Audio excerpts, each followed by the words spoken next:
ne amma yana cikin ruhu. A takaicen takaicewa za mu faɗi sifofinsu kowa sai san inda yake.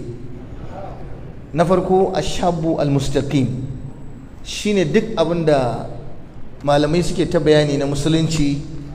Idan an ce matashi to abin da ake so ya zama ashabu almustaqim, matashi wanda yake kan istiqama, yake kan daidai, wanda ya imani da Allah hakikanin imani da shi, matashin da yake son Allah, yake son manzon Allah sallallahu alaihi wa sallam, matashin da ya gamsu cewa Allah shine ubangijinsa kuma shine abin bautarsa kuma shine ya isan masa, matashin da yana ganin cewa riba a rayuwa ita ce ya riko da maganar Allah, ya riko da maganar manzon Allah sallallahu alaihi wasallam, kuma hasara a rayuwa ita ce kaucewa abin da Allah ya ce, kaucewa abin da manzon Allah sallallahu alaihi wasallam ya ce.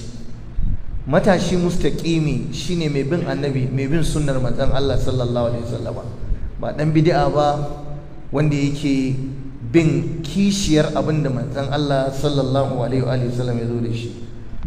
yattabi'u annabi sallallahu alaihi wasallam fi qawlihi wa amalihi, yana bin annabi a cikin maganganunsa, yana bin manzon Allah sallallahu alaihi wasallam a cikin ayyukansa, fi'lan wa tarka. Shine wannan matashi mai tsayar da sallah, shabul mustaqim, mai kula da sallah, da an kira sallah yana tafiya masallaci kuma yana yin sallan alal wajhil akmal, a bisa sifa fuska wacce take cikakkiya, baya tauye sallah, baya tozartar da ita. Shine matashin da in Allah ya bashi abun duniya yana cire zakka, shine matashin da yana kula da azumi na Ramadana da na filfili, shine matashin da yake kauracewa, yake gujewa sha'awa, musamman lokacin samartaka lokaci ne ta sha'awa, lokaci ne kuma na bin son zuciya. To shi wannan matashi mustaqimi shine wanda yake gujewa sha'awarsa kar ta halakar da shi, baya sabawa Allah a iya sansa da ra'ayinsa, yana kokarin ya kaucewa abin da zai bakanta wa Ubangiji tabaraka wa ta'ala. Shine matashin da yana zuwa aikin haji idan Allah ya hore masa, kuma shine wanda yake tafiya bisa tsarin da Allah ya tsara masa. Shine matashin da yake kullun kiran mutane zuwa ga daidai, ko da bai da ilimi, ko da ba malami bane, za ga a cikin mu'amalarsa yana kokari ya dora mutane akan hanyar daidai. ud'u ila sabili rabbika bil hikmati wal mau'izati al hasanati wajadilhum billati hiya ahsan. Shine wannan matashi da yake umarni da kyakkyawa a cikin abokanansa, duk inda yake to za ga yana umarni da ayi mai kyau kuma yana hani akan mummuna, kullum aikinsa kenan. Allah ya ce kuntum khayra ummatin, une mafiya alkhairin al'umma, ukhrijat lin nas ta'muruna bil ma'rufi wa tanhauna 'anil munkari wa tu'minuna billah. Sifarsa kenan yana umarni da kyakkyawa, yana hani akan mummuna, kuma yana imani da Allah. Shine matashin da kullun in ya ga barna yana jin ciwo da damuwa sai ya canja wannan barnar, ko a wajen aiki, ko a wajen mu'amala, ko a wajen kasuwa, ko a ina ne. Shine matashin da yake magana da kan gaskiya, kuma yana gudun ƙarya, yana mu'amala a ofishinsa da gaskiya, a kasuwarsa da gaskiya. wala yazalu rajulu yasduqu wa yata'ahadu sidqa hatta yuktaba 'inda Allah siddiqa. Yana gaskiya, yana umarni da gaskiya, yana mu'amala da gaskiya. Shine ashab almustaqim. Shine wannan matashi da yake son alkhairi ga 'yan uwansa, baya bakin ciki idan ya ga wani dan uwansa ya ci gaba, kuma baya bakin ciki idan alkhairi baya toshewa. Shine wannan matashi zu khuluqin wa din, mai ɗabi'a mai kyau, mai addini. In aka je yaban shi, ina magana akan shabbi mustaqim na daidai, yana da hali mai kyau, yana da addini. Idan an zo tambaya ba a shakka akan ɗabi'a, sa ce kai ai wani mutumin kirki ne, ai wani saurayi ne mai kula da Allah, mai kula da addinin Allah, wani ya cancanta a bashi matar aure, ba shi da matsala akan ɗabi'unsa, ba shi da matsala akan halayensa. Sannan kuma yana da ainihin wato addini mustaqimi, daidai wa daidan addini, bai da wuce gona da iri. Ba irin mutanen nan ne da suka dauki addini suka wuce gona da iri ba, sannan kuma ba mai sakaci bane ba. Mutum ne wanda yake dan tsakiya. wa kadhalika ja'alnakum ummatan wasata litakunu shuhada'a 'alan nas wa yakuna rasulu 'alaykum shahida. matashin kwarai din shine mai taushin mu'amala, bai da fada, ba fazzi ghalizi bane, ba mai fushi bane, ba mai ɓata rai bane, ba mai fada bane, ba mai hantara bane, ba mai tsokana bane. Wannan duk sifofi ne na ashab al-mustaqim. A tunkule duk wanda yake so ya zama matashin kwarai, wanda Allah yake so kuma shi ma yake son Allah, wanda annabi yake so kuma shi ma yake son manzon Allah, to ya kamata ya sifanta da wasu daga cikin waɗannan sifofi da aka faɗa. Matashi na biyu shine kishiyar wancan na farkon, al-munharif, kautacce, shine wanda yake ya kauce akan aqidar musulunci, ba shi da aqida, matashi ne amma bai da aqida, rudadde wanda yake suluki dinsa ba shi da kyau, sannan maghrurun bi nafsihi, mai rudin kansa, yana ji da kansa, yana nuna isa. Wannan munharif ne, kautacce ne, ba a daidai yake ba, saboda an hana mu rudin kai, an hana mu jiji da kai, an hana mu ainihin wato a nuna isa.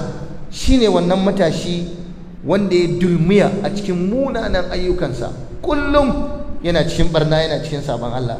La yaqbalu al-haqqa min ghairihi, baya karban gaskiya daga waninsa. In za a gaya mai gaskiya ba zai karba ba, shi ra'ayinsa shine daidai kawai. Akwai irin waɗannan za ga duk abin da za ka yi, abin da ba su yadda da shi ba, ba su yadda da shi ba, kuma ra'ayinsa shine daidai, ko ka yadda ko baka yadda ba. Sannan kuma mutum ne wanda yake baya rabuwa da barna, kullum a cikin ta yake. Zaka ja masa aya bai damu ba, zaka ja masa hadisi bai damu ba, zaka tsoratar da shi kiyama ba ita ce a gabansa ba. Wani azumi kake yi ne? To ai mana addu'a. Anani ne, mai son kai, duk abin da aka zo za ga son kan shi ne a gaban shi. Wannan shab ne wato munharif, yana da fifita wato son kan shi akan kowa, zai iya hana kowa shi ya cinye, kuma zai bakin cikin kowa ya samu shi, in bai wato shi kada kowa ya samu shi ya samu kawai, shine abin da yake gabansa. Sannan mutum ne wanda yake da mummunan ɗabi'a, ka annama khuliqa lid-dunya, kai ka ce wannan matashin dan duniya aka halicce shi, wa khuliqatid dunya lahu wahda, kamar ka ce an halitta masa duniya shi kadai aka ware wa duniyar, baya so ya ga alheri akan kowa, kuma yana bakin cikin duk wani ya samu cigaba in ba shi ba. Mutum ne wanda yake mai girman kai, anidi, kuma baya iya tausasuwa, ko me zaka gaya masa wallahi tallahi bai zai sa ya canja ra'ayinsa da ɗabi'arsa ba. Sannan kuma baya barin barna, sai dai in bai samu damar yin barnar ba.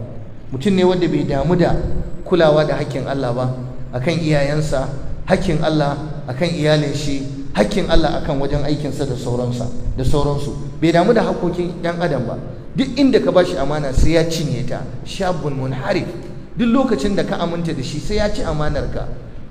Idza tumina khana wa idza ahada gadara, bai da ainihin kulawa da alƙawari. Duk wannan ra'ayi saurayi ne wanda yake munharif, kautacce, bai da shiri, bai da tsari a cikin rayuwarsa, tunaninsa bai da kyau, tunani ne mummuna kawai, saboda ya dogara da tunanin kwakwalwarsa, baya sauraron aya ko hadisi ko shawarar manya. Mutum ne wanda yake yana ji da ra'ayinsa, kai ka ce gaskiya kawai a bakinsa take, muta'ajjibun bi ra'yihi. Kuma mutum ne wanda yake gani yake shi ma'asumun ne min zalali, baya kuskure, da abin da kai zai ce a shi fa ba kuskure yayi ba, kuma akan daidai yake. Amma waninsa shine yake ba daidai ba. Wani mutum ne wanda yake yana da wahalar sha'ani kwarai. Sai saurayi na uku, wannan saurayi na uku shi kuma wato shine mutahayyir, matashi wanda yake rudadde, bawan Allah, shi kam wato abin tausayi kwarai da gaske. In an ce rudadde, ga gaskiyar yana kallanta amma baya iya binta, ya rude, ga hanya yana bi amma ya kauce, bai zai iya hawa kanta ta daidai ba. To shi ma wannan abin zargi ne a musulunci. Malamai suna cewa arafa al-haqqa wa tma'anna bih, ya san gaskiya shi wannan matashi rudadde, kuma ya nutsu ya yadda da ainihin wato gaskiyar, to amma baya iya bin gaskiyar, yana kallo yanzu sai ka canja masa ra'ayi. Shi kawai yamilu ma kulli riha, yana bin duk iskar da ta taho. In gabar ce da shi za a yi gabar, idan yamma ne da shi za a yamma, kawai shi duk inda ya je yana tare da masu wannan ra'ayi. Yana cikin mutanen kirki za ga yana aikin kirki, idan yana cikin mutanen banza kuma za ga yana aikin banza, yana nan yana bin kofofin sharri, ba yi da ra'ayin da zai iya hana kansa aikata sharri. A'a, gashi kuma mutumin Allah ne, amma kuma bai tsayu akan addinin tsayuwa na gaskiya ba. Wannan matashi abin tausayi ne kwarai da gaske, ba wai yana faɗa da gaskiyar bane, ba kuma bai yadda da ita bane, ya yadda amma ba ya da wato ra'ayi tsayayye akan ainihin wato tunaninsa. Shi wannan matsala da yawa malamai suna cewa akwai mutanen da zaga matasa ne amma ba su da ra'ayin kansu, ba su da tunani tsayayye nasu na karan kansu.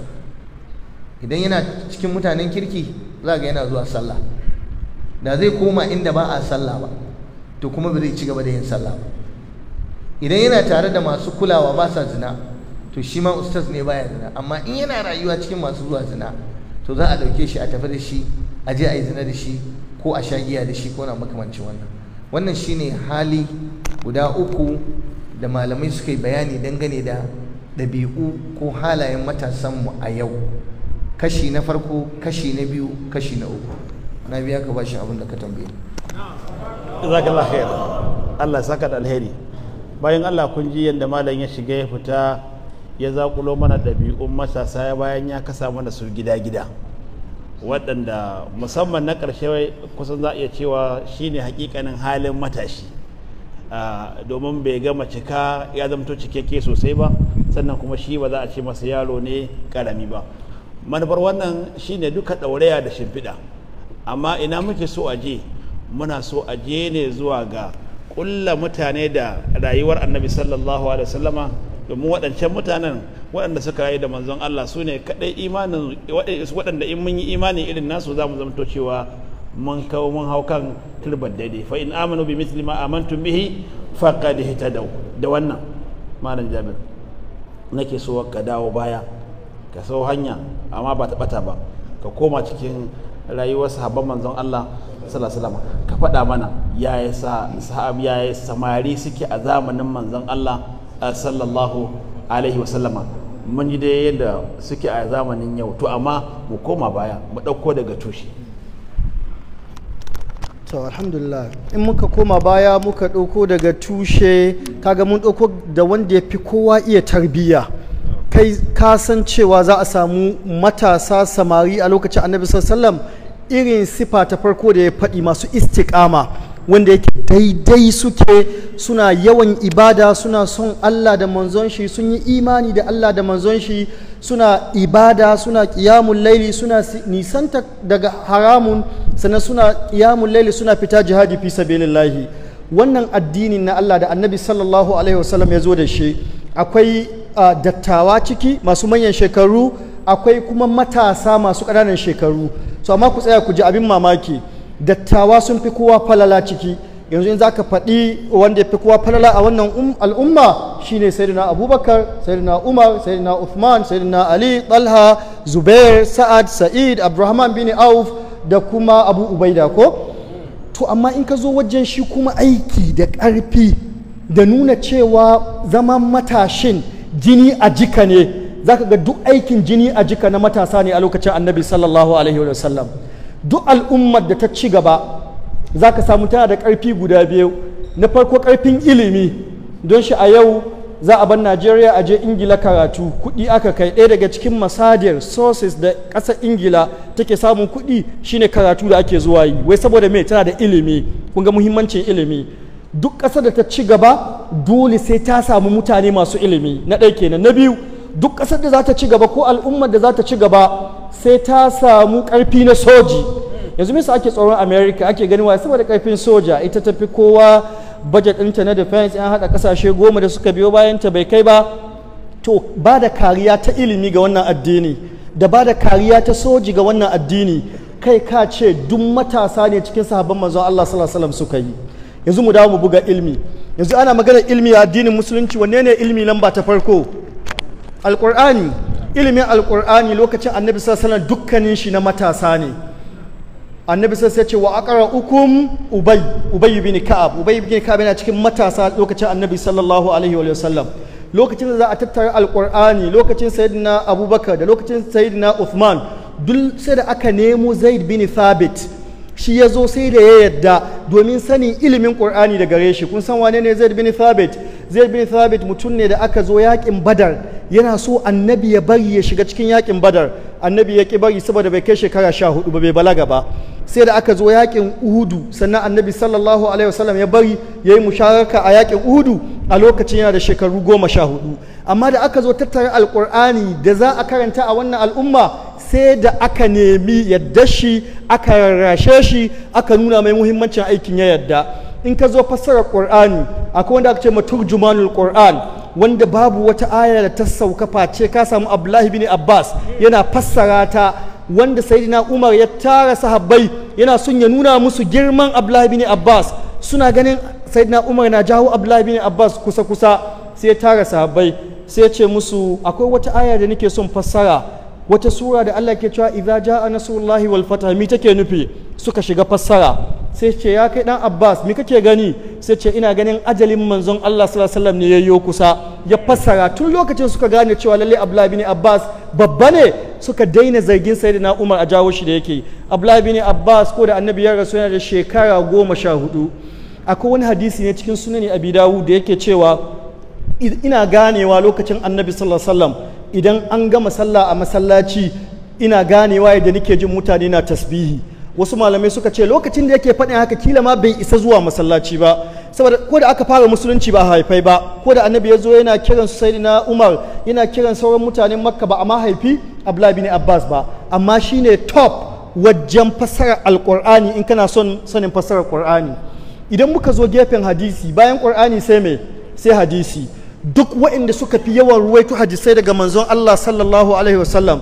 hadisan nan da muke sallah da su yau hadisan nan da muke azumi da su yau hadisan nan da muke aikin hajji da su yau hadisan nan da muke tauhidi da su yau gaba ɗayan su sahabban manzon Allah masu ƙananan shekaru suka ruwaito su gaba ɗaya mutum 7 ne dukkanin su ƙanana ne Imam Suyuti ya haɗa su cikin baiti biyu yace wal mukthiruna fi riwayatil athar Abu Hurairatin yalihi ibn Umar wa Anas wal bahru kal khuduri wa Jabir wa zawjatun nabi magana ta kare mutum 7 duk wayannan fa Abu Huraira na farko shekara 30 da kadan yalihi ibn Umar mai bi mai shine Abdullah ibn Umar wanda ke shi ma karami ne sosai amma hadisan da ya ruwaito sun fi wa'anda mahaifin shi sayyidina Umar radiyallahu anhu ya ruwaito wa Anas sai Anas bin Malik ko da annabi yayi hijira ya dawo Madina Anas shekarar shi 10 radiyallahu anhu wa arbahu wa Anas wal bahru sai Abdullah bin Abbas innan da muka faɗi da zuwa ilmin Qur'ani a ilmin hadisi nan ma shine gaba kal khuduri sai Abu Sa'id al Khuduri shi ma mai kananan shekaru ne wa Jabirun sai Jabir ibn Abdullah ibn Haram shi ma mai kananan shekaru ne wanda yake zan tsaya in ba ku wani ɗan abu da ya yi wanda yake nuna matasan nan su ne jagorori wajen kawo canji ga al'umma na 7 wa zaujatun nabi da mata annabi sallallahu na Aisha wadda ko da annabi ya rasu radiyallahu anha tana da shekara 18 wata in kaɗo ilmin hadisi gaba ɗaya matasa suka yi mai hidima a wannan al'umma to wa'annan mutanen ba wai ilmi kawai gare su na hadisi ba a'a Allah ya hore musu kwakwalwa yanzu duk kun san kissa sayyidina Jabir radiyallahu anhu wanda yake baban shi aka kashe a yakin Uhudu idan aka kashe mutum akan ban mai gado idan baban mahaifin mutum ya rasu zai ban mai gado amma shi Jabir mi mahaifi ne ya ban mai Jabir ya ban mai bashi cewa ya ce da baban shi zo rasu ya ce ana biya ta bashi da yawa Jabir ya je yayi noma ya tara da bino zai biya bashi Yahudawa suka dinga izgili da shi sun san ko kwano nawa ake biya ne na dabino wannan dabinon ba zai kai ba suka ce ka je ka kira mai gidanku mana sai je gaya ma annabi sallallahu alaihi wasallam sai annabi sallallahu alaihi wasallam ya ce an fara auna dabinon aka ce a'a sai ya ce to a bari zan zo annabi sallallahu alaihi wasallam yana zuwa tulin dabinon kawai sai ya zauna akai sai ya ce a auna aka yi ta awo dabino ya kera rage aka yi ta awo sai da Jabir ya biya wajen kwano 1000 da wani abu da ake biya ta yi na dabino sannan ya ɗauki sauran dabino ya yi amfani da shi rannan an fita yaƙi ana dawowa a hanya ina so in ba ku wannan kisa in muku rabinta da wani abu da muke ciki yanzu a Najeriya ana hanyar dawowa annabi sallallahu ba shugaba bane da ake wa convoy da sojoji guda 8 gaba motar sojoji 7 baya ko ina tsoro a'a annabi sallallahu shine wanda ana tafiya ana dawa zai yi gaba ya ga al'umma ta yayo baya ya ga al'umma ta shike wannan rangadi sallallahu alaihi wasallam yana haka kawai sai yayo baya sai ya ga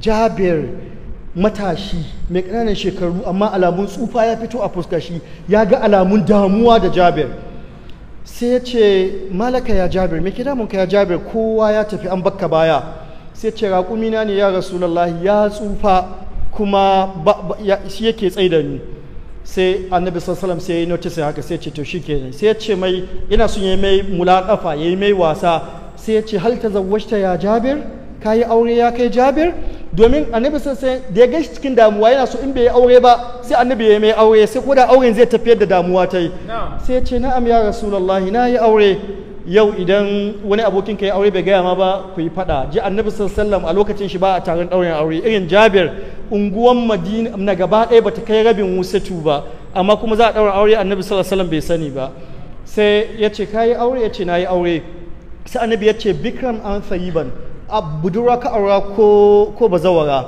sai ce bal sayyiban ya Rasulullah bazawara ne aura ya Rasulullah sai annabi ya gane ga yaro karami me ya kai ka auren bazawara sai annabi ya ce halla bikran tulaibuha wa tulaibuka wa tudaibuha wa tudaibuka inda dai budurwa ka aura kai mata wasa ta yi ma wasa ku yi nishadi tare to ku tsaya ku ji hankali ne sai ya ce ya Rasulullah mahaifina ya rasu ran yakin Uhudu ya bai yan uwa mata guda 9 gare ni dukkanin su budare ne idan na je na aro musu wata budurwa ƙananan ƙaramar yarinya za su zo su dinga ta faɗa sai ni aro mai manyan shekaru domin ta kula mini da ɗan uwana radiyallahu anhu wannan me ake ce mai selflessness biyo me ake koya mai NYSC with dedication and selflessness ashe youth da ke NYSC da ake kira su yi selflessness ashe daga Jabir bin Abdullahi aka fara ɗaukowa watan Jabir ya san cewa budurwa ta hiba zawara amma saboda selflessness ba saboda ni ba ni in zan aure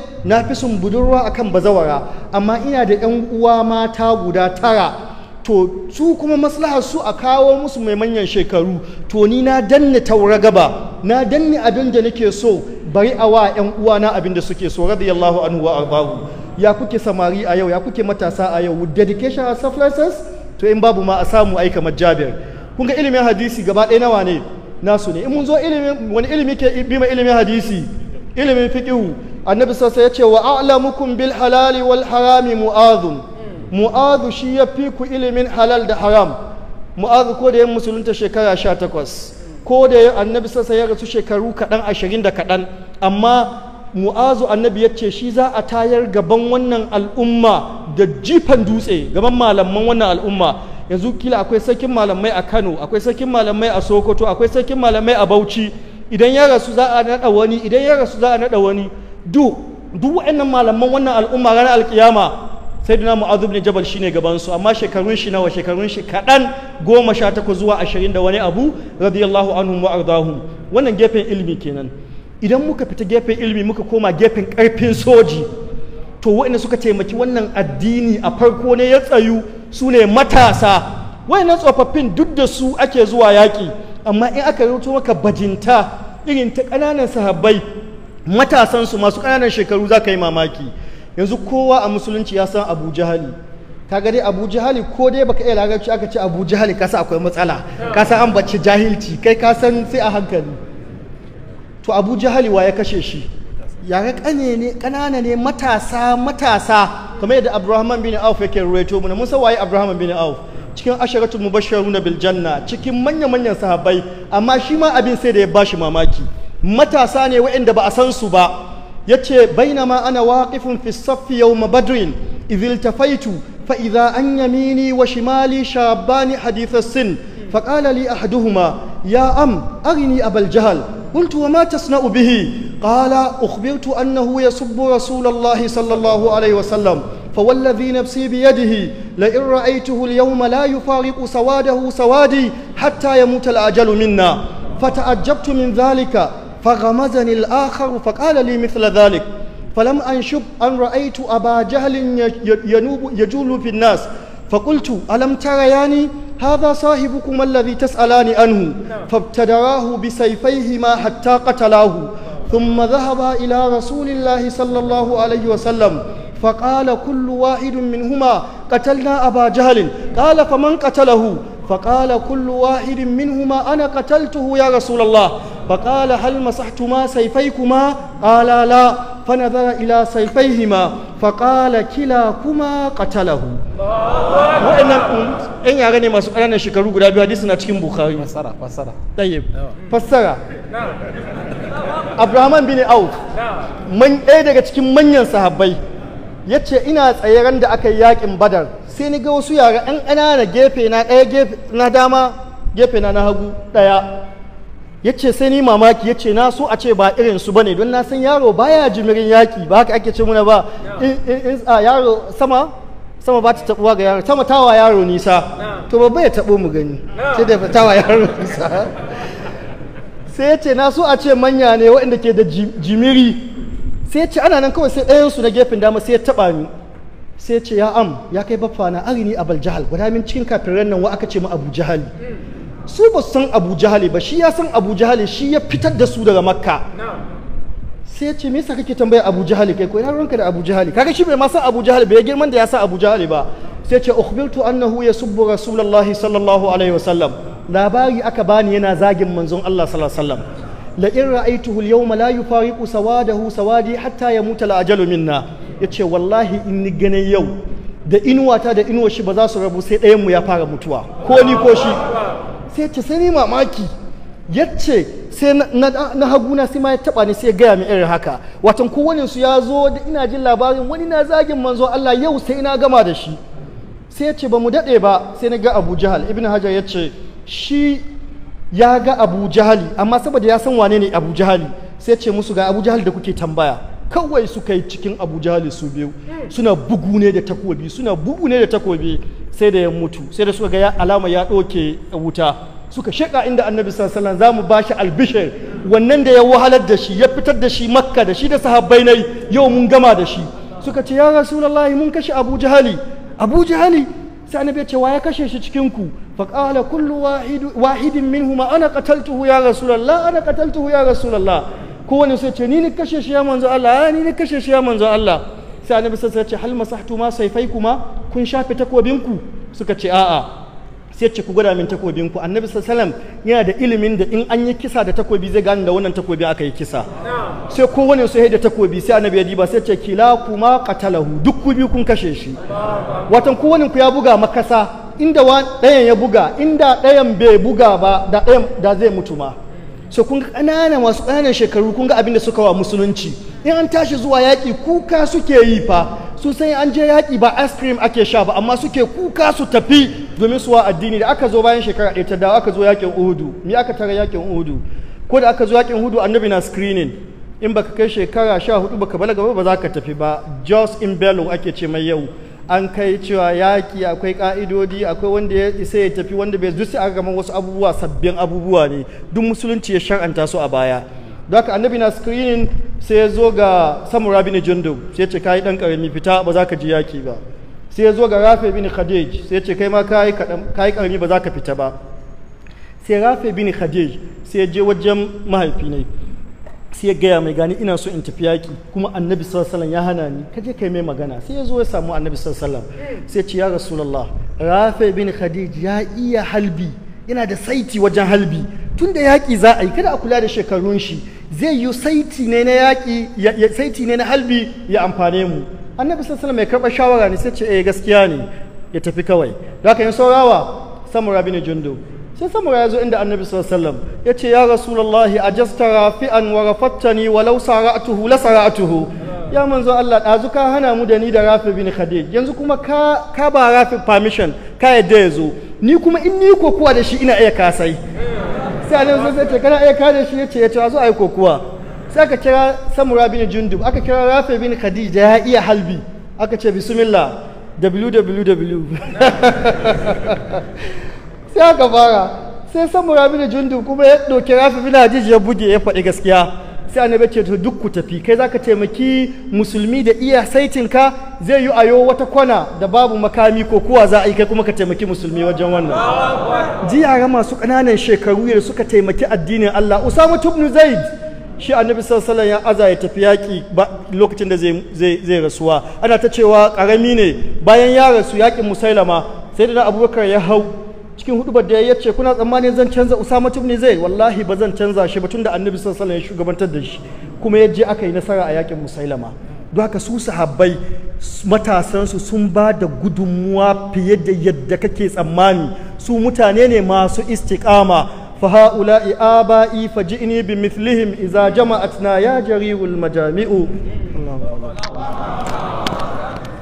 abin da yake cewa cikin larabci wai waɗannan su ne iyayena su ne jagororina su ne abin koyina ko ka zo da wasu kaman su ma abin da ya karanta a waka kenan fa tashabbahu in lam takunu mithlahum inna tashabbuha bil kirami falahu inna tashabbuha bil kirami kiramu wato wani abin ban kaye da malam ya fitar a laccarsa da ya kamata ku lura ya ambata mana al'asharatul mubashiruna bil janna waɗanda aka yi musu albishir da aljanna tun suna nan duniya dukansu ɗaya ne a cikinsu kawai zaka iya cewa matashi amma dukansu dattijai ne in ban da sayyidina Ali ibn Abi Talib sannan kuma waɗanda suka yi aikin gwagwarmayar rawaito da dakon musulunci zuwa gare mu su kuma galibinsu a matasa ne kaga kada a manta su galibi su dattijai su suke yin tunani su suke tsarawa amma kuma matasa su suke wanzarwa kuma gabata malam wato duk waɗannan abin da kai ta faɗa yana ta bayyana idan malam na karatu ku ringa kallon sa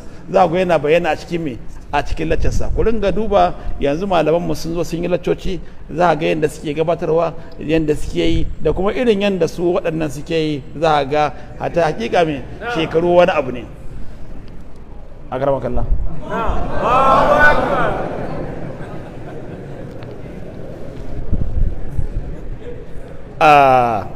mun ji man inda malam Jabir ya koro mana sahabban manzon Allah sallallahu alaihi wasallam da irin ayyukansu da irin bajintar da suka yi ai kamata yayi a ce har Allah madaukakin sarki ya bisa cikin alqur'ani ko ya kamata a ce da na gaba akan ga zurfin ruwa ya kamata a ce ya ɗora ne daga inda suka tsaya to amma a wannan zamani kashi sai zamto ba haka ba menene ya jawo lalacewa da cewa waɗannan abubuwa ne za ka iya cewa su suka jawo wato wargajewar wannan abin da ya kamata musulunci ya ci gajiya na ƙarfi mazantaka basira jajircewa samarinmu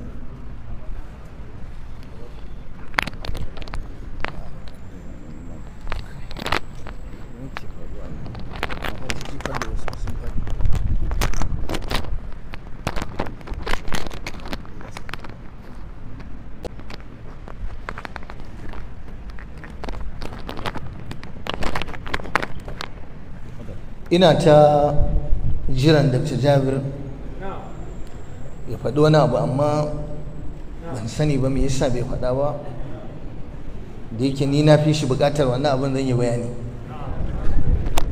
abin da bai faɗa ba shine duk 'yan aljanna gaba ɗaya matasa ne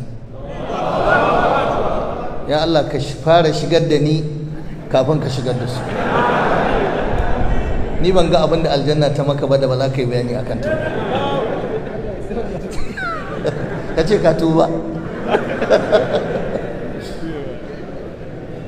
wallahi babu lokaci da malam yake ta bayanan waɗannan abubuwa kawai sai nake tuno sabon annabi sallallahu alaihi wa sallama gaba ɗaya irin rayuwar da suka bayar da gudunmuwar da suka bayar wa musulunci duk suna cikin samartaka ne da yarinta a tura mutum ya je ya rike gari guda ko ƙasa guda yana shekara 21 wani ya hau halifanci kujera yana da shekara 32 wani an tura shi yana da shekara 18 da yawa abubuwa wato za su baka mamaki irin yadda sahabban nan suka rayu to me ke damuwa me yasa yau muka canja wannan karantarwa da wannan tarbiyya an mun tambaya cewa na faɗi mafi muhimmancin abubuwan da suka jawo lalacewar samarinmu matasa a yau. Kun san lakcan sunanta gudunmuwar samari matasa wajen kawo gyara. Idan saurayi ya zama lalatacce ba zai iya kawo gyara ba. To kuma sai mu yi kokari mu kiyaye abubuwan da suke dalilin lalacewarmu ne da kuma ainihin fandarewarmu. Abu na farko, akwai kafafen yada labarai da ci gaba da aka samu na zamani a technologiyatul hadisa, technology da aka samu, kayan amfani da ake ganin za su rage wa mutane wato tafiya mai nisa. To amma kash, wasu da aka dauke su kayan morewa ne da jin daɗi, kama abin da shafi kayan kallace-kallace, talabishin da ake kallo, satellite da ake kafawa a gidaje, da ainihin wato alkanawatul fada'iyya da malamai suke faɗa, kafafen yada labarai dinnan da ake da su, da na kallo da na ainihin wato ji da na saurara, sun taimaka kwarai da gaske. Da mujallu da jaridu da na banza da na kirki duk akwai su. To na banzan sun taimaka wajen lalata mana yara. Da wayoyi da muke dauke da su a hannayenmu muke amfani da su don su takaice mana walhalu, muna musu al-istikhdamu sayyi, mummunan usage, amfani da bai dace ba. mp3 mp4 mp4, kwamfutoci da ake amfani da su, abubuwa dai ga sunan na ji da na gani duk sun taimaka kwarai wajen lalata mana tarbiyya yayin da muka yi amfani da su ta hanyar da bata dace ba. Kowa ya sani cewa misali guda, in ka ɗauki kayan kallo da muke da shi a gidajenmu, ana ganin cewa kayan ci gaba ne, kayan wayewa. Mutum da kuɗinsa zai zo siyo kayan kallo ya buga a gidansa, kuma bai zai sa musu ka'ida ba yaransa su taso akan wannan ɗabi'a, su kalli abin da suka ga dama, su saurari abin da suka ga dama. Me da hankalin da yara suke akan kayan kallo a gida, wallahi ba sa mai da shi akan karatunsu na islamiyya da ma karatunsu na boko da ake ba su. Bincike ya nuna cewa da yawa yau yaranmu abin da sa suke faɗi akan jarrabobi da ake wayar da neko shine wanda yara matasa suke yi, da yawa amfani da wayoyi da suke yi, da kayan kallo da ake rakkaba musu a gida. Yaro zai iya kwana yana kallo ko ya kwana yana game ko na makamancin wannan, ya taimaka wajen lalata tarbiyyar 'ya'yanmu. Wata mata take gaya mu, malam ku yi wa'azi, na gani da idona. Ta ce katun da ake kunna wa yara, kalla ka samu gidan da ba amfani da katun ana kunna wa yara, amma iyaye sun binciki me yake cikin katun da zaka kunna wa 'ya'yanka katun. Ka zauna ka ga wannan katun din tun daga farko har ƙarshe, wanda ya kamata a babi na amana, in zaka kunna wa 'ya'yanka wannan katun ka tsaya ka ganshi daga farko har ƙarshe, babu wata illa akan tarbiyya, babu abin da zai cutar da 'ya'yanka. Ta ce wallahi malam, na zo zan shiga kicin, kawai sai na ga a cikin katun ɗin da yara na suke kallo, ga wani ɗan aljani ya zo da sifar mace, ga wani ɗan aljani ya zo da sifar namiji. Kawai sai ya kwantar da ita, da ya kwantar da ita sai ya cire wandonsa duk a katun, da ya cire wandonsa sai ya cire mata wando. Kawai shi kenan sai ya zaro gaban shi, haka haska gaban nasa, kawai sai ya kwanta a kanta, kawai sai ya ci gaba da saduwa da ita. Yaran nan sun nutsu, sun yi haka suna ta kallo. Ta ce sai ta je ta gutsure soket ɗin kamar ta buge shi ne da ƙafa, don saboda kada 'ya'yanta su gani. To wallahi ina shaida muku, ba ku bi na bashin rantsuwa, da yawa daga cikin katunsu da muke kunna wa yaranmu a gidaje, billahi azimin suna da tasiri wajen kashe tarbiyyar 'ya'yanmu, su hana 'ya'yanku zuwa sallar jam'i. Ba za ku je da su sallar jam'i a masallaci ba, amma za ku kunna musu awa 2 awa 3 suna kallon wannan, da sunan cewa za a ba wa yaro ya shakata. Da game da ake, hatta games nan, abubuwa na cross da ake sawa a game, shi'arat na kiristanci a cikin game ba za su yi riku ba, da hoton coci da hoton cross da hoton wane ne, da hoton ko dabba za su kawo, ba za su kawo dabbar da Allah yake so ba, sai su kawo kare ko alade. Idan za su kawo hoton wani gini, wallahi ba za su kawo masallaci ba, sai su kawo maka hoton coci. Duka waɗannan abubuwan sun taimaka kwarai da gaske da damammaki da ake bawa yara, musamman wayoyi da yara suke. Karamin yaro zaka ga yana rike da wayar naira miliyan kaza ko miliyan 1 da wani abu, yaro karami wanda yanzu ne ya kamata a bashi ya je jami'a ya karatu, ya je sakandare ya ci jarabawarsa, amma an ɓata yara ana ganin da sunan gata ne. Wannan shine technology da ake da shi na ci gaba. Yaran mu ba inda ba sa buɗewa, galibin mu wallahi ƴaƴan mu sun fi mu sanin kan wayoyin mu, bincike suke nufatar hankali, sun san komai da komai, kuma babu abin da babu a cikin wayan nan. Komi ake so na lalacewa duk akwai a cikin waya, amma yau iyaye ba su gane ba. Abin da suke ganin burgewa ne. Yara ba sa iya cin jarabawa, yara ba sa iya hadda a makaranta. To yaro malam zai tafi islamiyya an ba shi waya ta naira 700 ya sa ta a jaka, ya za a yi karatu. Yaro ana kokarin karatun jarabawa yana kwana yana chatting da waya, har sigar da su groups ake yi, ƙananan yara. To ku rubuta ku ajiye, matukar iyaye ba su kula da tarbiyyar yaransu suka rike hannunsu suka hana su waɗannan abubuwa a lokacin da shekarunsu bai kai ba, to ina tabbatar muku za a samu mushkila. Sannan taro na samari a makaranta, haɗuwa da abokanai a makaranta, da club da yara suke shiga, da tarurruka na bukukuwa da ake yi. A ɗauki yaro a tafi da shi taron biki, an yi auren wance, an yi auren wane, me za a je a yi fati za a yi. Abinda yaronka bai taba gani ba ka koya masa. Ka ɗauki ɗanka ko ke kin ɗauki ɗiyarki ko kin ɗauki ɗanki, yaro matashi yanzu ya fara yin ido, an kai shi wani taro ana biki, amarya ta fito tana rawa, miji ma ya fito yana rawa, sun rungumi juna, sun sumbanci juna. Me kuke nuna wa 'ya'yanku? Kuna koya musu lalace ne. Ya halatta ya kama matarsa ya duk abin da zai yi da ita a cikin ɗaki, amma ba sai an nuna ba. Tsiraici, yaranku 'yan mata ƙanana, wasu a junior secondary school suke, wasu senior ba su ko zana jarabawa ba su ba, kuna ɗaukan su kuna kai su inda manyan mata suke fidda tsiraici.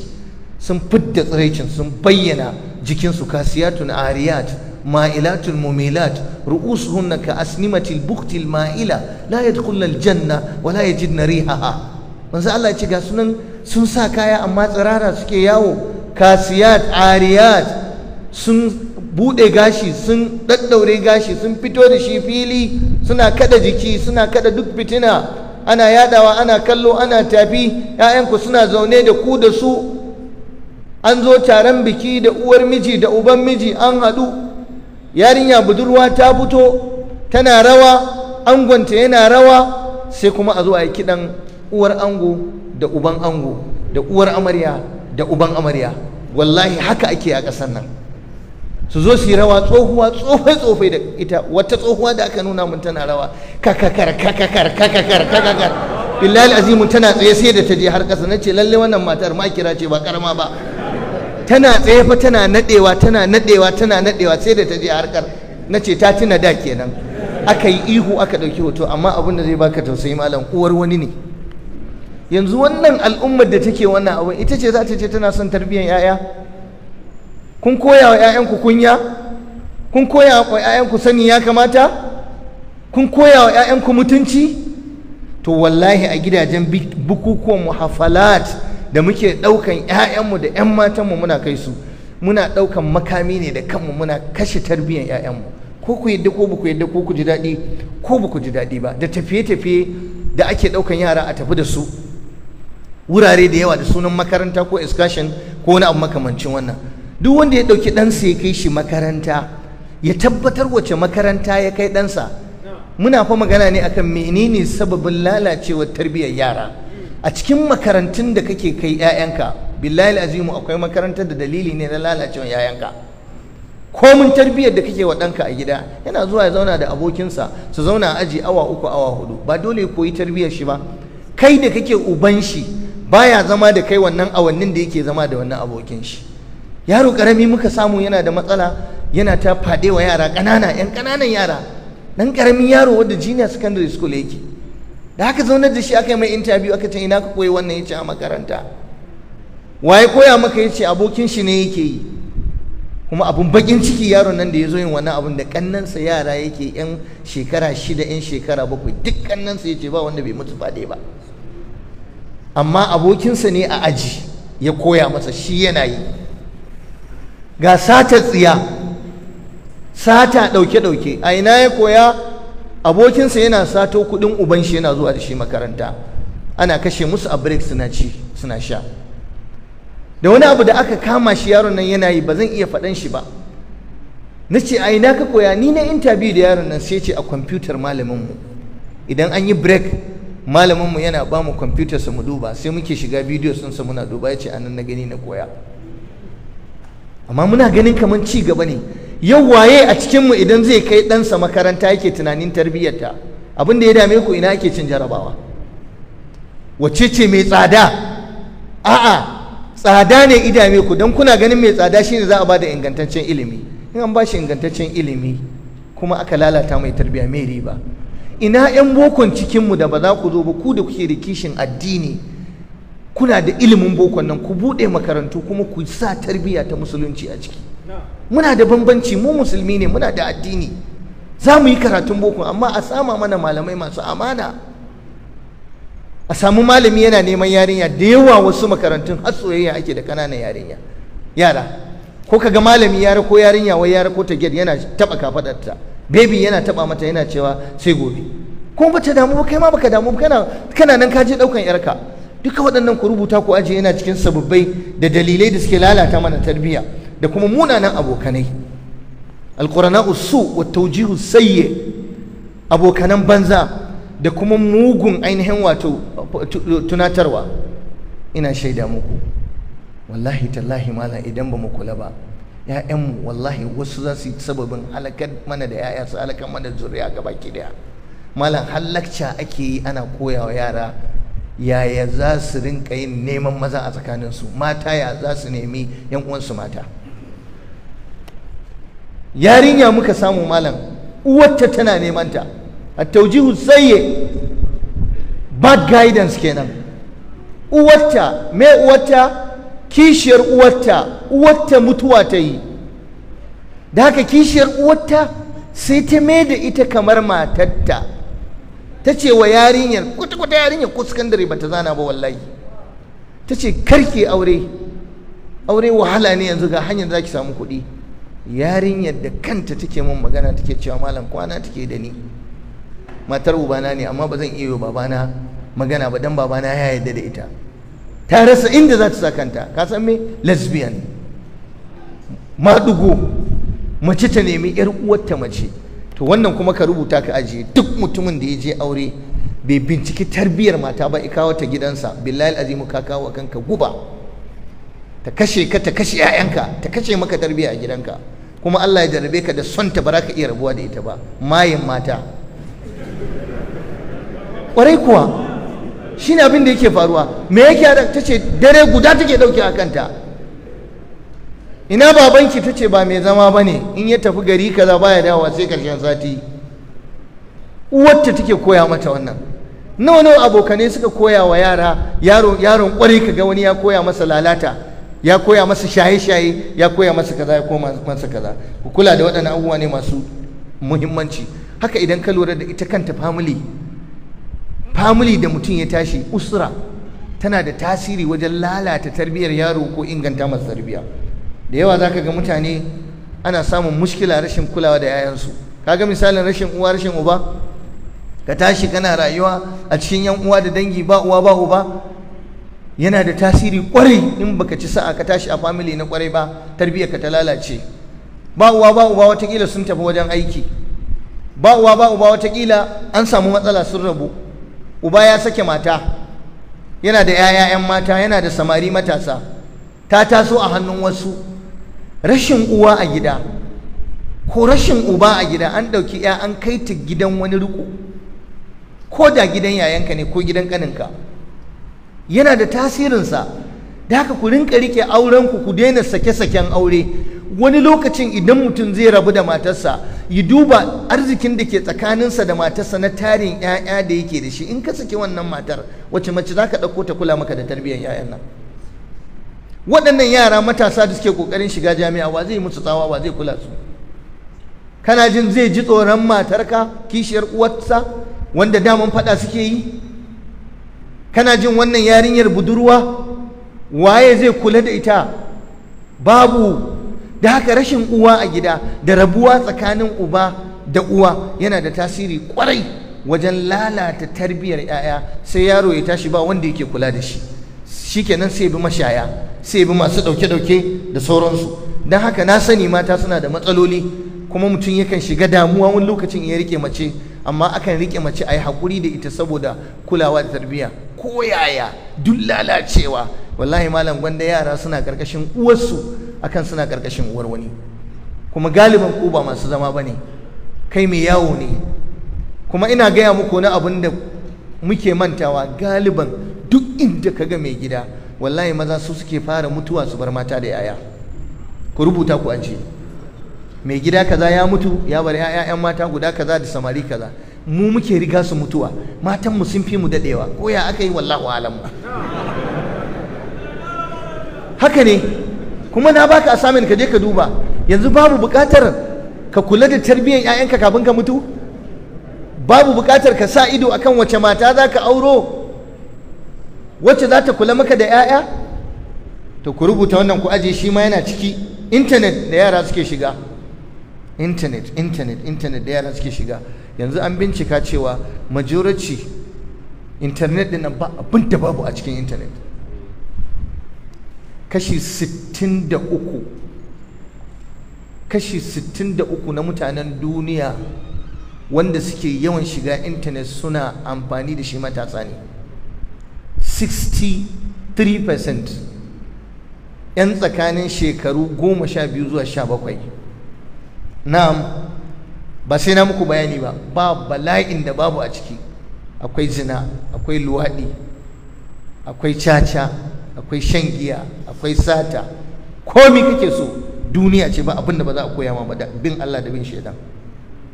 Abu na biyar da yake taimaka wajen lalacewar tarbiyyar matasanmu, shaye-shaye. Wa ma adrakum ma shaye-shaye. Ko kun san me shaye-shaye? Yau shaye-shaye zama mana bala'i. Ya lalata yara, ya lalata matasa, ya lalata har tsofaffi dattawa. Yau bincike ya tabbatar mana wallahi hatta matan aure akwai masu shaye-shaye. Da yawa matan aure, mace mai ciki da goyo tana shan kwaya dan bala'i. Yaro karami dan firamare an kama shi yana shaye-shaye. Wani yaro aka kama shi, kullum idan ya zo bacci yake yi aji, kullum bacci. Malamin su yadda ka sai dai ya ci gaba da bacci. Sai abokin su yace wani abu yake sha. Wallahi da aka bude jakarsa malam, wallahi kwayoyi ne a cikin malam. Da lemon da uwarsa take bashi, sai ya dauki wannan kwayoyin, sai ya zuba a cikin lemon, sai ya buga ya kada in yi kumfa. Yaron nan sai sha. Yaron nan malam fa dan firamare ne, wallahi bai gama firamare ba. Malamin ya ce haba, walakin naga kullum yaron nan bacci yake yi. A ina ya koya? Abokanai. Yau iyaye sun ba wa 'ya'ya 'yanci, hurriya kamila. Yaro ya yi abin da ya ga dama, kar a taɓa yaro, kar a yi wa yaro magana, wallahi ba gata ba ne. Idan ba ka son ɗanka ya zama masifa a gare ka, ya kai ka wuta, ya ayyuhal ladina amanu ku anfusakum wa ahlikum naran wa quduha an-nas wal hijara. Ku kiyaye kawukanku, ku kiyaye ainihin wato rayukanku, ku kiyaye iyalanku, wanda makamashi wata wuta ne, makamashinta mutane ne da duwatsu. An ce ka kiyaye iyalinka, wace gudunmawa ka bar? Soyayya ne ka bar ɗanka yana abokantaka da kowa? Yau iyaye sai yaro ya tafi ba san inda ya je ba, yarinya ma a tafi inda ta je ba.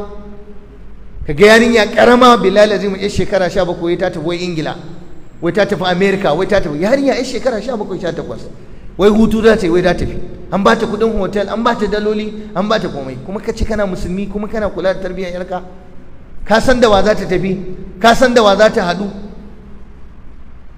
Wani ɗalibi na ya ce ya yi tafiya irin wannan ƙasashen, tun daga airport ya haɗu da wata yarinya, suka shiga jirgi ɗaya, ga ta riƙe masa wuta. Ya ce shi fa bai gane wannan al'amari ba, sai suna magana a jirgi, ya ga in wani abu sai ta mai magana. Da aka zo irin bin layi za a yi abin wannan a wuce a shiga gari, sai ya ga ta zo gefensa, sai ta ce masa da Allah ka taimaka mun. Me zan taimaka miki? Da Allah ka wuce min, na zo da kuɗi ne, ina so na yi declaring kuɗin. Shi ce wallahi malam kuɗi ta zo da su na tashin hankali, ba ta ma san yadda za ta je airport ko ta je gurin jami'an tsaro ya za ta yi ta wuce da wannan kuɗin ba. waye baki? tace ubanta ne ya bata. ina zaki je? za ta tafi hutu ne, sun samu hutun makaranta wata daya, za ta je ƙasa. yace ta irga masa ƙasashe har wanda bai sani ba. yace da suka sauka sai ta ce bari ta kama musu hotel saboda ya kula da ita. yace wallahi malam da ba da tsoron Allah yarinyar nan da ita zan rinka kwana. amma abun bakin ciki malam, iyayenta suna Najeriya. yace a gabana suke daukan waya tana kiran ubanta, yaya kin sauka kina ina? Jama'a wannan gata ne? wannan mu musulmi ne jama'a, muna da Qur'ani muna da hadisi ya jama'a. manzo Allah ya ce mace bai halatta ta fita ta tafiya kwana da yini ba illa wa mahadi mahram, face da muharrami ta tare da ita. mu dawo kan shaye-shaye da zan tsaya kai. me yake jawo yara suke shaye-shaye? koyi da abokanai ɗaya kenan. Naka duk wanda ya bar ɗansa yana abokantaka da abokanan da bai san su ba, to ka shirya idan ka ga ɗanka yana shan ƙwaya kar ka zargi kowa. Kar ku bar 'ya'yanku su rinka abokantaka da wanda ba ku san su ba. Ku rinka zaɓa wa 'ya'yanku abokanai. In ka ga ɗanka yana aboki da wanda baka aminta da shi ba, fito fili ka gaya masa ka ce ban yadda ka rinka abokantaka da wani ba. Da yawa bincike ya nuna mana abin da yake lalata mana 'ya'ya abokanai kuma suke wannan shaye-shaye. Sannan rashin kulawa daga bangaren iyaye, uwa ballagaza uba ma ballagazaji.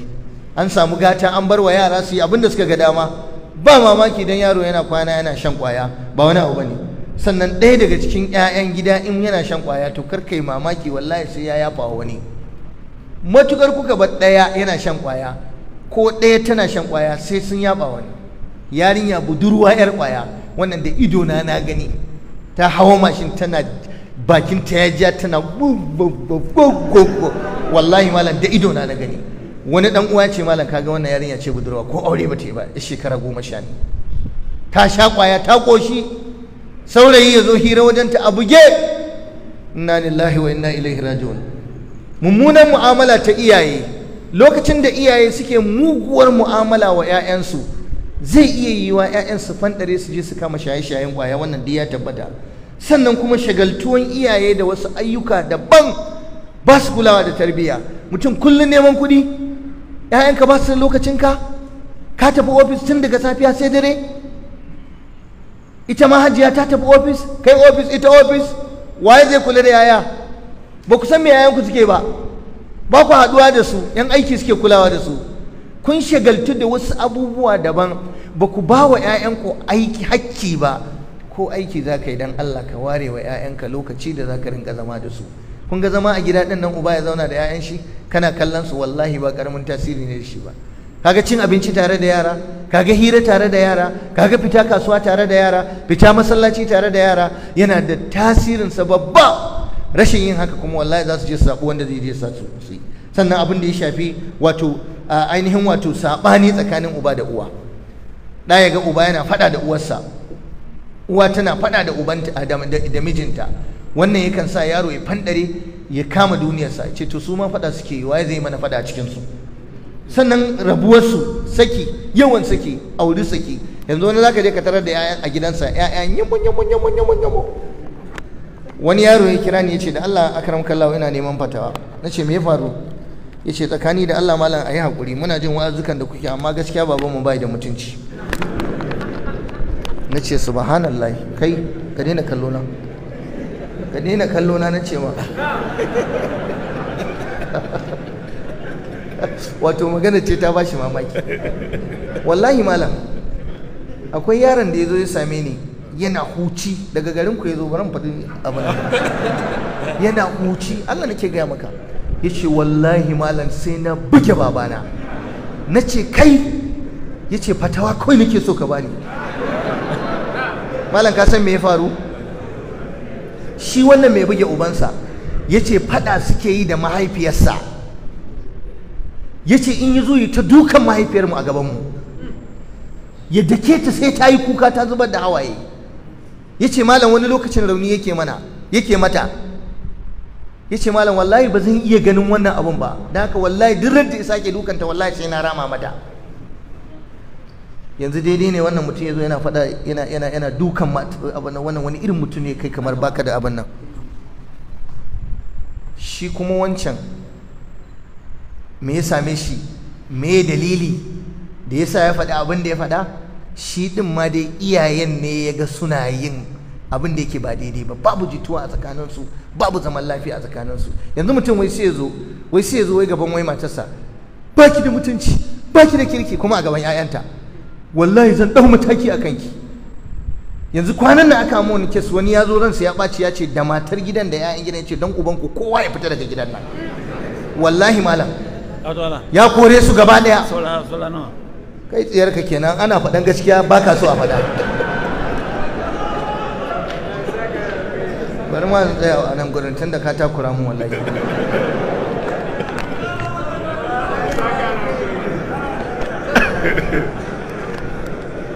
Assalamu alaikum. Kun yi da ni cewa yau lallacin ta matasa ne? Ina so ya kashe mutanen garin mu kasuwa ko yan matan garin mu kasuwa, sai dai kash da ni da shi duka daga jiha ɗaya muke. Duk da cewa na kiransa da Abdullahi Gadan Kaya amma dan Bauchi ne. Sannan ko abocin ma local government din mu daya. Domin ni ina Shira shi kuma yana Giyaɗe. Kuma an cire Giyaɗe ne daga Shira. Saboda haka in ka taba mu harkan ka taba. Bari in juya zuwa gurin kaga na tuna maka asiri. Kai ba na kana bane ba, Shira ne kaje can gurin. Gafata mala, mun ji damuwoyi, matsaloli, abubuwa daban-daban da suke jawowa waɗannan abubuwa, lalacewa da gurɓacewa tarbiyyar matasa daga bakin Abu Atif Dr. Abdullah Gadan Kaya. Sheikh Jabir, ina mafita waɗannan hanyoyi ne kuma za a bi a magance, tun da dai an ji matsaloli ba za a basu haka ba, ba wai kawai maganin abu, ba wai kawai mun zo mu ji matsaloli ba, ina mafita.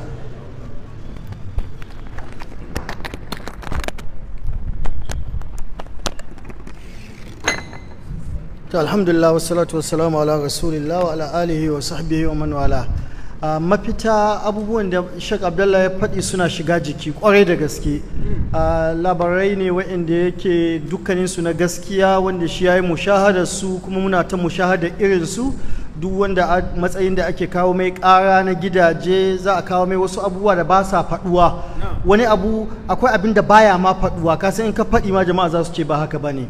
Ina mafita shine inda aka hau bishiya na ake sauka, shine charity begins at home. Kamar da ya faɗi, lalacewa iyaye ne da tarbiyya daga iyaye, to iyaye su gyara. Duk abubuwan da ya faɗi daga iyaye ba su kula da 'ya'yansu mi suke kallo a gida ba, 'ya'yansu wace makaranta suke zuwa, 'ya'yansu wace ƙasa suke zuwa, me ya shiga su me ya fitar su, duk ba su kula ba. To ya waje ba a gyara. Lokacin da yake faɗin in yadda iyaye ke sakaci waje abubuwan da 'ya'yansu ke kallo, sai tuno min da Sheikh Muhammad bin Salih Al-Uthaymin rahimahullahu, idan ya zo yana magana abubuwan da yara ke kallo, akwai wani hadisi da yake kawo da ke cikin Bukhari da Muslim, yake cewa annabi sallallahu alaihi wa sallama ya ce, ma min rajulin yasta'ihi Allahu ra'iyatan fayamutu yawma yamutu wa huwa ghashun li ra'iyatihi illa harama Allahu alaihi aljanna. Babu wani mutum da Allah zai ba kiyo wasu al'umma ya mutu, ran da ya mutu yana wa wannan al'umma algushu, face Allah ya haranta mai aljanna. Sheikh Muhammad Salih Uthman ta cikin mafi girman algushu da zaka wa 'ya'yanka shine ka sa musu abin kallo na haramun a gida, suna kallo baka damu ba. Iyaye nawa ne suke barin 'ya'yansu suna kallo, kamar yadda ya faɗi na wannan matsala. Abinda an mafita shine su gyara. Ka tabbata me 'ya'yanka ke kallo. Annabi sallallahu alaihi wasallam fa ya ce, kullukum ra'in wa kullukum mas'ulun an ra'iyatihi. Dukkaninku masu kiyo ne, kuma dukkaninku za a tambaye ku abinda aka baku kiyo. Don haka lokaci yayi da iyaye za su gyara, da iyaye za su tashi su ga me 'ya'yanmu ke kallo, wani irin makaranta 'ya'yanmu ke zuwa, meye fitar 'ya'yanmu, meye shiga 'ya'yanmu. Bil asafin shadid, na ga suka san lalacewa iyaye. Na ga yarinyar da ta ce tana sayi da hijab, za ta je ta babanta magana, ta ce dole sai na je na cire hijab, idan ya ganin da hijab fada yake. Ni ba taba ganin irin wannan ba, in ba wannan wurin ba. Wai mahaifi idan ya ganta da hijab fada yake, yana son ta sa tufafi da ke matse mata jiki. To irin wannan in ya je mi zai gaya ma Allah game da kullukum ra'in wa kullukum mas'ulun an ra'iyatihi. Ya kamata iyaye su faɗaka su dawo, don shi annabi sallallahu alaihi wasallam idan yana magana tarbiyyar 'ya'ya sai wa iyaye magana. Akwai hadisin Amr ibn Shu'aib an nabihi an jaddihi dake cikin sunani Abi Dawud da Musnad Imam Ahmad. annabi sassan yake cewa murru auladakum bis salati li sab'in wadribuhum alaiha bi ashrin wa fariqu bainahum fil madaji annabi sassan yace ku umurci yaran ku su yi sallah suna shekara 7 ku dake su idan suka kai shekara 10 ba su yi ba kaga can a ce kullukum ra'in wa kullukum mas'ulun an ra'iyati na ce ka umurci yaron ka da sallah aya ce ya ayyuhallazina amanu qu anfusakum wa ahlikum nara wace ana magana tarbiyyar yara iyaye ake fuskanta su ne idan su gyaru to ana tsammanin 'ya'yansu su gyaru idan sun lalace ana tsammanin 'ya'yansu su lalace sai wanda Allah ya kiyaye don haka wajibi ne na farko ka kula da mi 'ya'yanka ke kallo Allah ya sa wannan lecture daga yau ta sa ya kasance kana kula da mi 'ya'yanka ke kallo na ɗaya kenan na biyu wace makaranta kake kai 'ya'yanka wani kawai abin da yake so ya kai su makarantar da ake turanci makarantar da aka fi ko ina a science makarantar da aka fi ko ina kuma shi ba irin wannan makarantar yayi ba har ya kawo inda Allah ya kawo shi don haka ka dinga dibin 'ya'yanka lahira sai Allah ya taimake su a duniya su sai su samu don haka ka diba wace makaranta ce za a ba su tarbiyya wace makaranta ce za a ba su training yanzu muna cikin yanayi muna cikin lokacin da duk makarantun da suka fi kowanne makarantu ne masu hada conventional education da islamic education ana samun yara ƙanana suna ta har da alƙur'ani makarantun nan suke zuwa har da ƙur'ani ka tabbata ɗanka yana cikin makaranta har da ƙur'ani yayi bokon yayi arabiya anil yamini wa shama'ili ya kasance ta ko ina aka bugo ya iya amma ka kai shi boko ɗai yake yi baya karatun addini to bayan ga maka matsalar da zaka ji yanzu makarantar addini in ka kai ɗanka me ake gaya ma ɗanka cewa ake yabi ka ɗanka in ka kai shi makarantar addini da ya tasa ya kai suratul ahqaf sai a karanta mai wasainal insana bi walidayhi ihsanan hamalatu ummuhu kurhan wa wada'atuhu kurha da ya daga ya kai suratul luqman sai a karanta mai wasainal insana bi walidayhi hamalatu ummuhu wahnan ala wahnin wa fisaluhu fi amain da ya daga ya kai suratul ankabut sai a karanta mai wasainal insana bi walidayhi husna da ya daga ya kai suratu maryam sai a karanta mai wa barran bi walidati da ya daga ya kai suratu isra sai a karanta mai wa abudullaha wa la tushriku bihi shay'an wa bil walidayni ihsana da ya daga ya kai suratul an'am sai a karanta mai haka za a ta karanta mai wa abudullaha wa la tushriku bihi shay'an wa bil walidayni ihsana wa haka za a ta karanta mai a dinga kyautatawa a dinga bin ka kai a dinga bin ka ku bayin ba ku wani labari sai ku hada ku gane wanda yake zuwa makarantar addini da wanda bai zuwa makarantar addini ku gane bambancin su Professor A.A. Gondu Professor Emeritus Islamic Studies wanda second vice chancellor na Usman Dan Fodio chairman na ma'aikatar alhazai lokacin Obasanjo kaza kowa ya san Professor A.A. Gondu Professor A.A. Gondu shine supervisor na sa da ni fara masters a Dan Fodio sai ran na je na same shi na ce mai zan tafi Ingila in wani masters sai ce mini ai ko ya yi karatu Ingila ya yi zama Ingila ya yi karatu Ingila da ya je Ingila ina son baku labarai biyu sai ku yi comparing sai ce akwai host family da yake zama idan kai ba bature ba ne sai a kai ka cikin wasu host family 'yan Ingila sai ku yi wata 6 kuna turanci tare da su domin ka iya bakin ka yabe sai ce da aka yi shi wajen host family sai ya kasance tsohon gidan sai ya dinga tari sai kowa ya kyale sai ya ce musu wannan dattijon fa ya kamata a kula da shi sai ɗayansu su ce mai old man let him die ya tsufa bari ya mutu to ku kiyaye akwai kissa Abdullahi bin Abbas kissa ta biyu nake so ku hada Abdullahi bin Abbas yana zamne yana karɓa fatawa a Makka mutane suna zuwa da fatawa sai wani ya zo ya ce na ɗauko mahaifiyata daga Iraki a bisa wuyana har na kawo ta nan na biya ta haƙƙinta ya ce baka biya ta haƙƙinta ba domin ita ma ta ɗauke ka ne mata kashi ka ne mata fitsari tana so ka girma yanzu kai da ka ɗauke ta nan ba jiran kake ta girma ba jiran kake ta mutu me yasa wannan ya bambanta da wancan saboda wannan yana ɗaukowa daga hasken alƙur'ani wa wasainal insana bi walidayhi wa wasainal insana bi walidayhi shi kuma wancan da suke cewa old man let him die kaddara physics suka karanta a cikin physics akwai babu birrul walidaini inda ake cewa ka bi babanka a chemistry akwai a english akwai a duk wani subject da ake akwai so in ka kai ɗanka makarantar boko baka sa shi makarantar addini ba kai ma baka ce ma biyayya ba in ka kai shi makarantar addini kullum idan ya sauke qur'ani fa ya gama da qur'ani zai shigo hadisi a ce an tambayi annabi sallallahu alaihi wasallam man haqqun nasi bi husni sahabati ya rasulullah qala ummuk thumma man ummuk thumma man ummuk thumma man abuka haka za a yi ta karantawa. Don haka labina ta farko, block na farko, foundation na farko shine ka kula da wacce makaranta yaron kake tafiya, wacce tarbiyya ka bashi a gida, ina ne fitar shi, ina ne shigar shi, su wane ne abokan shi, su wane ne kawayenta. anil mar'i la tas'al wanzu qarinahu fa kullu qarinin bil maqarin yaktadi. mutum kakka tambaye wane ne shi, tambaye wane ne abokanin shi, wane ne abokanin zaman shi. ko wani aboki yana koyi da abokanin zaman shi ne. don haka responsibility na iyaye ne su tashi tsaye su ga ya shiga 'ya'yansu ya fita 'ya'yansu. gwamnati ya kamata ta ƙara dagewa wajen kayan shaye-shaye. tsakani da Allah kayan shaye-shaye sun fi komai abin da ake sakaci da su. sai ya kasance ana samun su, kowa a garin su ya san dilolin kwaya, kowa ya san su, suna tafiya freely, kowa in ka bashi kuɗi ya sayo kwaya an san inda aka sai da kwayan nan. ya za a yi yaro dan primary school ya zama yana da kwaya saboda ya san inda aka sai da ita, saboda ba wahalar sayowa bane. yanzu a wannan duk yanayin da muke cikin rashin tsaro ba za ka ga yaro dan primary 4, yaro dan primary ko secondary da bindiga ba. hukumomi sun sai da suka hana yawon bindiga, amma kwaya fa wani mun yi irin haka. NDLEA suka zo masallaci na Juma'a za su yi magana a ba su minti 10 su yi, sai ko wani daga cikin ɗalibai na irin yana da sakewa ce wallahi malam dushe bai gaba gare su, ya ce dushe bai suke yi wallahi.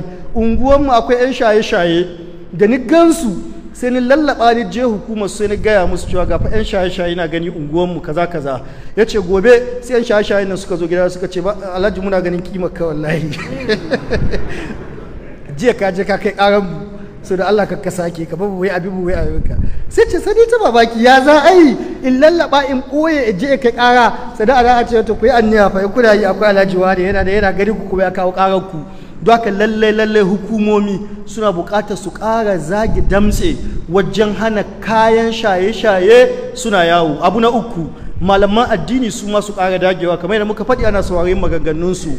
a maimakon mai da himma wajen faɗa da juna da wa juna raddi, a mai da himma wajen koya ma al'umma tauhidi, koya ma al'umma ibada, koya ma al'umma tarbiyya. a kowane masallaci na unguwa ku kakka damu sai ka sa ring light, ka sa abin nan an ji ka ko ina kana zagin wane a'a. mutanen unguwarku nawa ne ba su iya sallah ba sa zuwa makaranta, iyaye nawa kun san yadda tasirin wa'azi yake kuwa. wa'azi yana cikin abin da ya fi komi tasiri a rayuwa. yadda ba ka tsammani wa'azi yake shiga ya ratsa cikin mutane ya musu amfani. yanzu in baku misali ɗaya, na gani a page ɗin BBC Hausa suka hira da Bala Shagari, yana nan da rai, marafan Shagari shine eldest son na former president Shagari. ya aka yi babanka ya zama shugaban ƙasa a Najeriya, ya yi kaza MPN. ya ce mahaifina lokacin da jam'iyyar MPN suka zo gidan shi suka ce suna buƙatar sai ya tsaya takarar shugaban ƙasa, ya ce ba zai yi ba, ya hasala har su ya kasance tsakaninsu da 'yan jam'iyya akwai faɗa, ya hasala suka je za su je su gaya ma ko sarkin musulmi ko wani sarki zai mai magana. ya ce suka fita suka tafi, shi kuma Shagari ran shi ɓace sai ya kunna rediyo. yana kunna rediyo sai ya ji wani mai wa'azi na wa'azi. duk wanda ya nemi shugabanci annabi ya ce Allah ba zai taimakai ga wannan shugabancin ba. duk wanda bai nemi shugabanci ba aka zo aka neme da shi in bai karba ba annabi ya ce kaza kaza. sai Shagari ya ji tsoro, ko da suka dawo ya ce ya karba. ji wa'azi made a president. wa yayi wa'azin? ba wanda ya san wanda yayi wa'azin, ba wanda ya san wanda yayi wa'azin, but it made a president. kwanakin nan bayan sallah babba a lokacin aikin hajji ni ga wani program a NTA. wannan program an yi shi da Yariman Bakura ne, former governor na Zamfara state. yana faɗin yadda aka yi shari'a, abin zai baka mamaki gaji tasirin wa'azi. yanzu ji wancan tasirin wa'azi made a president of a nation. Shagari har abada in zaka kida shugabannin ƙasa zaka kida ya Shagari. wa ashe wani mai wa'azi ne cikin rediyo bai ma san wani zai saurari wa'azin shi ba, amma ji yadda Allah ya sa amfani cikin wa'azi ne har yayi producing shugaban ƙasa. to wannan Yariman Bakura ana hira da shi a ana hira da shi a NTA. sai ya aidiyan shari'a ta zo. shari'a tana cikin abin da ya shiga cikin tarihin Najeriya har abada. in za ka yi tarihin Najeriya sai ka ce an yi shari'a, ko ka yarda da ita ko baka yarda da ita ba, ko ka ga tasirinta ko baka tasiri. bale mun ga tasirinta. ni a Sokoto nake, ina ƙarami, ina primary school, na san gidan giya guda 4. yau akan shari'a da ta zo ban san gidan giya ko ɗaya ba a Sokoto, ban ce babu ba amma cewa ni ban sani ba. Yanzu ina babba ina yawo ina ko ina yau in ka daba min ka ce sai na gwada ma gidan giya a Sokoto, ba cewa nake babu ba amma ban sani ba. Amma ina primary ina secondary school na san gidan giya guda 4 a unguwanmu. To me ya tafiyar da ita wannan shari'a? Ya aka yi shari'an nan ana gaya mai, sai ce lokacin yana permanent secretary a Sokoto, akwai wani masallaci bakin gidansu da ake sallah, sai Malam Umar Salame ko Silame shekan je ina last week ina a Malaysia ina ga musu Malam Lawal Mai Doki ne kuskuren sunan Malam Umar Salame, wani malami ne na Izala a Sokoto, ina nan babu wanda ya san shi. Ina nan ma Abuja jiya ne na ga dan shi ya rubuta bai da lafiya, ba in ka je Sokoto in ka faɗi suna ne in ba wanda ke harkar Izala ba wanda ya san shi. To shi ya tashi a cikin masallaci, nika jin bayan sallar azhar ne Yarima ke cewa yake faɗin yanzu lokacin Yarima yana permanent secretary yake cewa yanzu inda ana shari'ar musulunci hukumomi ya kamata su mai da hankali ya kasance ana shari'a da littafin Allah. Ana nan sai ga Yarima an tsaye suwa takarar gwamna, sai ya zama gwamna, sai ya tuno wa'azin da Malam Umar ya taɓa yi na ai shari'a, kawai sai ce zai kira shari'a. Jiya da wa'azi lokacin da yake yi ne babu social media a 90s ne, lokacin da yake yi ne ko yau ba a recording irin wannan malamin in yana wa'azi, ko yau ba a recording din shi, amma ashe ya faɗi wata kalima wadda ga sai da ta canza arewacin Najeriya, sai da ta girgiza arewacin Najeriya. Me yi muku magana? Me yi muku magana? Lokacin da corona ta shigo ina cikin wanda na tsorata da corona fi sabilillahi, an tsorata mu an firgita mu. Akwai mutane da suka dinga cewa kuɗi da ansarar corona da nake wa mutane lalle su yi kaffa ba komai bane, illai Al Jazeera ce kawai ta yi aikin ta. Aka nuna mana in corona ta kama sai da ya kai wani lokaci na daina fita sallah masallaci saboda tsoron corona, in muka ji akwai masu tari. Rannan ina zamne a cikin falo bisa kujera ina kallon Facebook, sai aka nuna min Dr. Ahmad Bamba yana cewa yanzu saboda muna nama Allah zato ba inda corona za ta kaba ka sai masallaci, wa tahunnuna billahi ghayra al-haqqi bal jahiliya. Sai kalli da ya tari sai ya ce wallahi da ni yake. Rannan da ni aka yi la'asar jam'i tun ranar ba kuma bisu jam'i ba lokacin corona, kawai sai katon Facebook ina da diga zuwa da shi masallaci. Har yanzu ban taba ganin Dr. Ahmad Bamba ba, abin ba ban taba ganin shi da ido ba, amma da yazo yana lokacin da yake wa'azin bai san ko da wa yake ba, ashe da ni yake, wata zunnuna billahi ghayra al-haqqi min al-jahiliya, sai da galalle da ni yake da tashi zuwa masallaci sallallahu alaihi wasallam. Wa'azi na da tasiri, ya ku malamai masu wa'azi, maimakon ya koma zagin wani bai iya nahawu ba, wani bai iya musalahu ba, wani ba daidai bane, ai channeling wannan zuwa ga matasa, zuwa ga yara, a gyara tarbiyyar al'umma, ya kasance wa'azin yayi tasiri. Haka idan iyaye suka gyara, malamai masu wa'azi suka gyara, hukumomi suka yi tsaye game da haka kwaya, to za a samu al'umma ta gari wadda za a yi alfahari da ita. Muna roƙon Allah ya ba mu al'umma ta gari da za mu yi alfahari da ita. Allah ya yi muna gamo da katar. Wa sallallahu wa sallama ala nabiyina Muhammadin wa alihi wa sahbihi wa sallam. Sallallahu wa sallama baraka wa an'ama ala Muhammadin wa ala alihi wa sahbihi wa sallam. Matashin malami Malam Jabir Sani mai hula da bai san Dr. Ahmad Bamba gaba da gaba ba. Wannan shaida ce babba cewa lalle shi din matashi ne, ba abin mamaki bane ba. Ni ma na kan faɗa ma wasu mutane cewa ni ban taɓa ganin Sheikh Abubakar Mahmud kuma har ya rasu. Lokacin da ya rasu ya yi layuwarsa ya yi wa'azinsa shekaru na kaɗan ne. Duk wannan shaida ne akan cewa su Malam Abdullahi matasa ne. Gafata malam, kaji yadda Malam Jabir cikin 'yan kalmomi kaɗan cikin abubuwa guda 3 ya zayyana mana abin da za mu rike su da gaske da hakikanin an sami mafita. To da kuka ce charity beginning at home, Malam ya ambaci hukumomi, mun ambaci jama'a, mun ambaci iyaye, da ya ce mun gangaro zuwa lokacin da za mu tsayar da wannan laccan. Zan so wasu abubuwa guda biyu in kasa muku su, kai bangaren abin da shafi siyasa, kai kuma bangaren abin da ya shafi ilimi da makamancinsa. Ina so kuma wato kudan zaburar da matasanmu nan wani irin gudunmawa Malam Abdullahi za su bayar wajen kawo canji a wannan siyasa, tunda dai har a sunan nasu ma kusan za ka iya cewa an kwace musu, za a ga mutum ɗan shekara 60 da wani abu amma shine shugaban matasa. Su kuma ana amfani da su ta hanyar shaye-shaye da gariwa da wasu abubuwa da su ake amfani, su ne sojojin abun. Waɗanne gudunmawa za su kawo tun da cewa muka yi gudunmawar su wajen canji mafi alheri?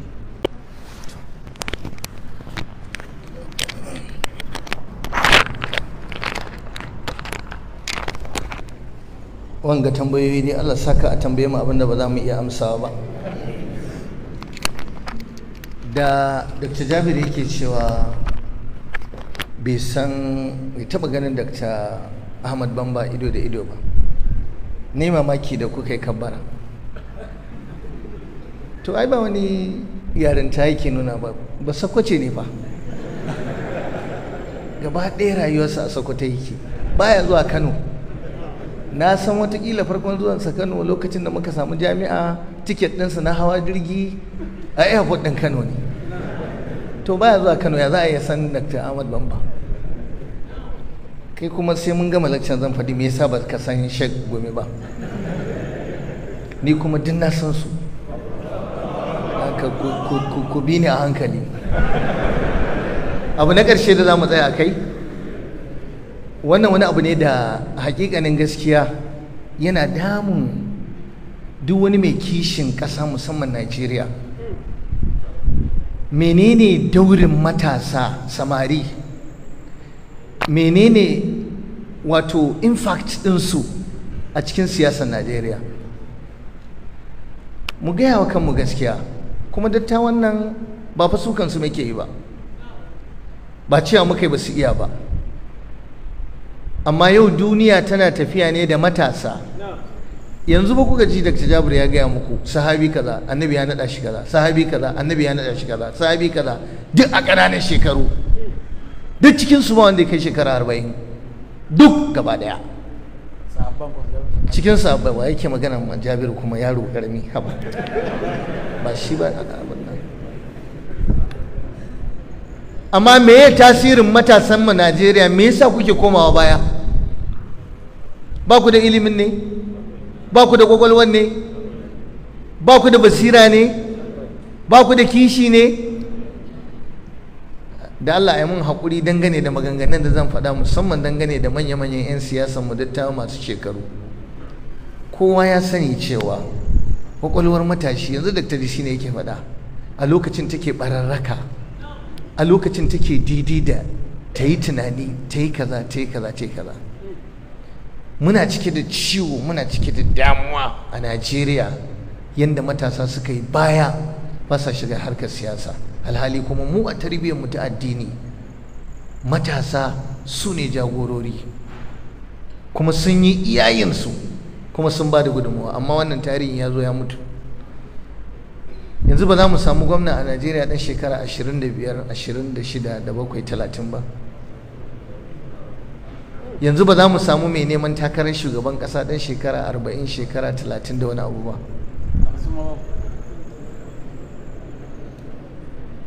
Kuna ina? Ba ku da kuɗin ne? Kuna da kuɗin da za ku iya yin kamfen? Kuna da iyayen gida? To ina shaida muku, cikin saƙon da wannan lecture aka yi ta a wannan masallaci na An-Nur, idan matasan Najeriya suna so a samu canji akan tsarin mulki da shugabanci da rayuwar dan adam a Najeriya, dole sai matasa kun tashi kun shiga siyasa. Na gaya wasu daga cikin matasa 'yan siyasa, na ce ku yi haƙuri, ku je ku bi su zama iyayen gidanku, ku yi musu ladabi, ku yi musu biyayya, ku rinka shiga mitin ɗinsu, ku gane me suke faɗa da wani yare suke magana, ku fito. Wallahi idan matashi ya fito, wallahi za mu zaɓe shi. Amma kowa ya sani rayuwa ta kai mutum ya yi shekaru, ya ɗebi shekaru da yawa, ya gaji. Akwai wanda takalmin wani in zo sa takalminsa, wallahi sai matarsa ta nuna masa ga na dama ga na hagu, amma zai fito yana neman shugaban ƙasa, kuma wallahi zaben sa ake yi. Gaskiya ne, ku yi haƙuri. Daman na ce a yi haƙuri da abin da zan faɗa, mu faɗa kanmu gaskiya. A yanzu nan a duniya akwai kasashe waɗanda kasashe ne masu tasowa, manya-manyan kasashe, yara ne matasa shugabanninsu. Da haka baya-bayan da kuke yi aka mai da ku 'yan kwaya, in kaga matashi a siyasa gariyo aka bashi, in kaga matashi a siyasa wiwi yake sha, in kaga matashi a siyasa ƙona wuri yake yi. Ya kamata mu canja wannan tunanin. Mu ga yaro ya fito gal a leda, ya gama digiri ɗinsa, ya fito yana neman gwamnan jihar su, ya yi bokon, ya karanta addinin, to me ake nema? Kuna da waye wadda za ku iya yi wallahi. Mu ga wani ya fito yana neman sanata, yaro matashi, mu ga wani ya fito yana neman shugaban kasa, wallahi tallahi za ku iya yi, ba za ku gaza ba. Kuna samun shawara ta manya-manya waɗanda suke tare da ku, iyayenku da iyayen gidanku a siyasa. Amma hakikanin gaskiya halin da muke ciki na ci baya da rauni, ga rashin lafiya, galiban zaka ga wasu wallahi za ga ba su da lafiya. To a samu wanda yake mai jini a jika. Akwai wata doka ne a Najeriya da ta ce ɗan shekara 30 da kaza bai zai nema ba? In ba ku da kuɗi, iyayenku suna da kuɗi yayi. Da haka yana daga cikin hanyar da za mu samar wa ƙasar nan ci gaba. Matasa ku fito a yi komai da ku.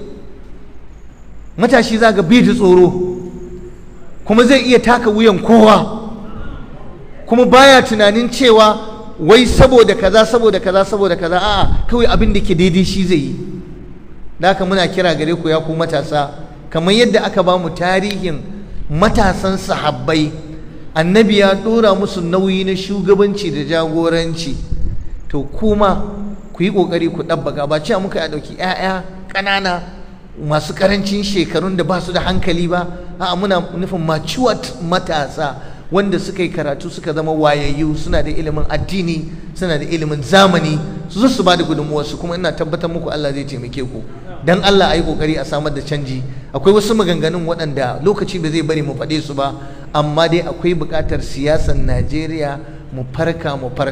Maimakon a ba mu ƙwaya, to mu ga kun fito kansiloli, kun fito chairman local government, kun fito sanatoci, kun fito 'yan majalisa, kuna bugawa kuma. In yau ka faɗi gobe za ka ce insha Allah tabaraka wa ta'ala. Sana'a wa ma adrakum ma sana'a, ka kyale ni haka. To amma dai barin tsaya anan.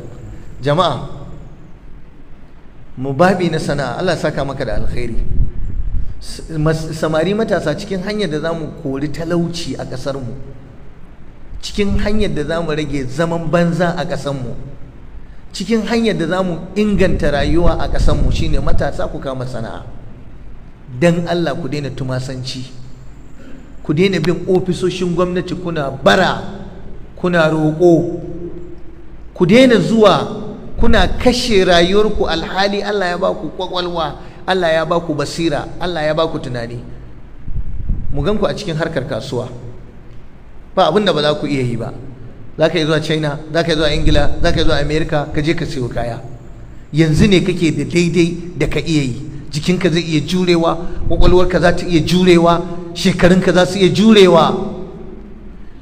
Idan mun gan ku a cikin siyasa, to muna so mu gan ku a kasuwa. Noma tushen arziki. Muna da daji a Najeriya, muna da ruwa a Najeriya, amma ba mu da manoma matasa a Najeriya. Muna da matasa a bakin titi, muna da matasa da ake ɗiba a je a yi barna, a yi ta'addanci da su, saboda rashin sana'arku, saboda rashin aikinku, saboda rashin ku nemi na kanku ake ɗiban ku a kai ku daji a baku bindiga. Wallahi idan saurayi ya zama yana da abin da zai yi, wallahi ba zai waiwaici aikin gwamnati ba ma, kuma za a samu zaman lafiya. Kuma da nan nake kira ga gwamnatoci, ku buɗe ƙofofi na sana'o'i ga waɗannan yara da muke da su. Sun gama jami'a ba su da aiki, sun gama sakandare ba su da aiki, wani ya yi masters, wani ya ce malam an ke na yi karatun na gama ban samu aiki ba, kuma ban da kuɗin jari, kuma ban da kuɗin da zan je gona. Ku taimaka ku sama musu wurare na sana'o'i. Akwai ƙananan sana'o'i da muna rena su. Yanzu mutum ya je kasuwa ya kasa kaya, ko ya sai kaya ya sayar. Kaji nan, kaji kawai ka samu jari na naira 100,000, za ka iya zuwa kasuwar ƙauye ka je ka sayo kaji 2,000, 3,000, ka ɗora 500. Duk kullum a garinku akwai inda za ka je kasuwar ƙauye ka je ka ciyo abin da za ka ciyar da iyalinka ka rike. Ba ma yi. Duk ƙananan sana'o'i mun rena su, ƙere-ƙere, gadaje, kujeru, abubuwa na amfani, sai kaga duk babu yaranmu a ciki. Abin baƙin ciki, sai dai kaga wasu matasan waɗanda ba mu ba sun zo sun mamaye garurrukanmu, sun mamaye gidajenmu, sun mamaye kaza kaza ɗinmu, amma mu yaranmu kawai sai dai kaga suna askin banza, suna saka manya-manyan wanduna da yawan aljifai, babu ko kobo ko taro a cikin aljifar, wanda ba daidai ba ne wannan gaskiya.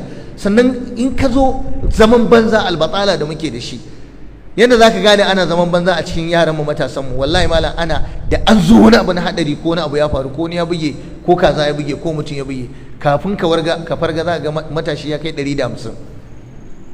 Me yasa? Saboda kowa a zaune yake, ba su da aikin yi. Me ya faru? Ku ba ku je gona ba, makarantar an zo ba a iya cin jarabawar yanzu sai dai za ta rantsa, kuma an dawo ana zaune a gida, kana kallon ubanka tun kana cikin jariri ubanka yake taimakonka. Ka zo firamare ya taimaka ma, ka zo sakandare ya taimaka maka, ka gama jami'a ya taimaka maka. Da yake dan banza ne kai sai ka ci gaba da zama bayan jami'an, ubanka sai shi zai ciyar da kai. Ga karfi kana da shi, in duka za a yi a samu kuɗi za ka daki mutane ka samu kuɗi, in faskare za a yi za ka yi faskare ka samu kuɗi. Akwai abun bakin ciki mutum faskare ya ba sani faskare ba saran itace to. Ga rashin kulawa da iyaye, wani mai research ya yi bincike yake cewa lalacewar matasanmu da rashin sana'armu ta kai ga yau 'ya'ya suna ganin iyayensu suke mutuwa a gida ba sa iya taimakonsu. Babanka ya taimaki mahaifiyarka, ya kai ka naziri, ya kai ka firamare, ya kula da kai tun kana cikin ciki har ka je jami'a ka je ka dawo. Lokacin da ka gama jami'a ya yi ritaya, ya gama aiki, ya dawo yana zaune a gida, ga yara birjik ba aikin yi, babu kuma fikirar su je su yi sana'a. Ciwon suga ya kama shi, ciwon hawan jini ya kama shi, wani ya je ya samu aiki watakila a can ya fara ko koyarwa ko na sauransu. Sai ka ga dattijan nan yana da 'ya'ya wajen guda 15, amma wallahi ba wanda zai iya ɗaukan nauyin maganin ciwon sugansa da zai sha na wata ɗaya. Masu ƙoƙari su ne masu karo-karo. Kai za ka kawo 2,000 duk wata, ke za ki rinka kawo 3,500, kai za ka rinka kawo kaza. Uban da ya ɗauki nauyinku kuna yara ku 20 a gida, yau ya yi ritaya, yau ciwo ya kama shi ya zauna, ku 10 ɗin nan ba za ku iya ɗaukan nauyin mahaifinku ba. Wallahi shame on you, wallahi kun ji kunya. Tsohuwarku ta gaji, tsohuwa ga ta tsufa, ba za ka iya kai ubanka umra ba, ba za ka iya kai mahaifiyarka aikin hajji ba, ba za ku iya komai wa mahaifanku ba. Haka za su zo su faɗi su mutu da bakin ciki da damuwa, kuma kuna zaune ba ku iya komai, kuma kuna kallon wasu wanda ba ku ba suna zuwa su yi sana'a su nemi kuɗin, kuma Allah ya ba su kuɗin. Ga girman kai a wajen yaronmu na Bahaushe, rena sana'a. Muna da rena sana'a, ni ba zan yi kaza ba, ni ba zan yi kaza ba, amma kuma kana zaman bakin titi ai. Duk wani mai kuɗi da ya wuce mai mota da tsada, Allah ya isa kuɗi na, kuɗinka a ina? Ƙarya kake wallahi. Ko ka ji an ce ka ai ga manya-manyan barayi kenan. Yanzu duk wanda ya wuce da mota mai tsada barawo ne, ƙarya kake yi wallahi. Akwai wanda zuwa yayi karatu ya nema, akwai wanda yayi sana'arsa, akwai wanda yake business ɗinsa. Ba ku da aiki sai dai ai amfani da ku wajen hayaniya, ai amfani da ku wajen tada hargitsi, sannan kuma ai amfani da ku wajen kawo rikici akan addini. A zo a cusa, in an ga kuna da addinin, a yi amfani da addinin na ƙarya, a zo a cusa muku wani ra'ayin addini, a sa kuna ta kashe musulmi, kuna ta cutar da musulmi, kuna cutar da addini, kuna cutar da musulunci. Duk inda za ka je ka bincika, wallahi ta'addancin da ake a ƙasar nan da fashi da makami da ake a hanyoyinmu, na rantse da Allah duk yara ne matasa. Da wahala ka ga tsoho mai furfura an tsaye da shi a hanya yana fashi da makami, da wahala ka ga waɗannan tsoho yana kidnapping, da wahala ka ga yana kaza. Duk yaranmu ne. Me yasa? Ba sana'a, ba aiki. Tunda ba aiki kuma dole a ci a sha, kuma ba tsoron Allah, ba addini. Yara sun nesanci masallaci, sun nesanci malamai, sun nesanci karatu, sun nesanci ilimi, sun faɗi. Da haka dole a zo a baku duk abin da za a baku, a halakar da ku, ku da kanku ku zo ku yi ta kashe ƙasarku, ku yi ta kashe-kashe, ku yi ta harbe-harbe, ku yi ta yaƙe-yaƙe, ku yi ta zubar da jini. Abin bai da daɗi. Da haka ku kama sana'a, ku inganta rayuwarku, kowa ya tashi ya je nemi abin da zai yi. Wallahi shine za mu samu lafiya da zaman lafiya a wannan ƙasa. Amma matukar matasan mu suka zauna suna zauna gari banza, to wallahi kowace ƙungiya za ta iya zuwa ta ɗauke ka ta sa ka a cikin, ma ka wayi gari kana cikin masu rugurguje ƙasar ka, ba masu gina ta ba. Allah ya mana afuwa, Allah ya yafe mana. Wallahu a'lam. Jazakallahu khair. Kai tsaye da Jabir, gudunmawar da matasa ya kamata su bayar bangaren ilimi yanzu malam ya ce da su ake amfani ake duk wani fadace ayyukan asha abubuwan da suke kawo lalacewar al'umma rusa ƙasa da me wani gudunmawa za su bayar wajen waɗannan abubuwa guda biyu, ilimi, zaman lafiya. duk da ka ce kai tsaye kafin nan cewa da ni ban haɗu da Dr. Ahmad Bamba ba, gaskiya ni gaya muku domin in yi gudun wani abu da ake ce ma tadlisi. Akwai wani ce ma irsalul khafi, akwai wani nau'in riwaya da ake ce ma mursalul khafi. Mursalul khafi shine wanda ka yi lokaci da shi ka ruwaito da gare shi abinda kuma ba ku haɗu ba, kamar riwayar Umar bin Abdulaziz daga Uqba bin Amir, kamar riwayar Hasanul Basri daga Abu Hurairah radiyallahu anhu. Kun ga Hasanul Basri babban tabi'i ne, amma kuma lokaci ɗaya ya yi lokaci da Abu Hurairah, amma ko da Abu Hurairah ya je Basra shi kuma Hasanul Basri na Madina, ko da Hasanul Basri ya koma Madina Abu Hurairah ya koma Basra, Abu Hurairah ya dawo Madina. Don haka wanga musalul khafi ne, amma na saurari malamai manya-manya. Na zauna gaban Sheikh Muhammad bin Salih Al-Uthaymin, na zauna gaban Sheikh Bakar Abdullah Abu Zaid, na zauna gaban Sheikh Luhaidan, na zauna da yawa gaban Sheikh Salih Al-Fawzan, na zauna ba iyaka ba adadi gaban Sheikh Abdul Musin Abbad. Wa'annan duk malaman Sheikh Ahmad Bamba ne. Mun gode. Wannan abu da mun gode ko mun yadda.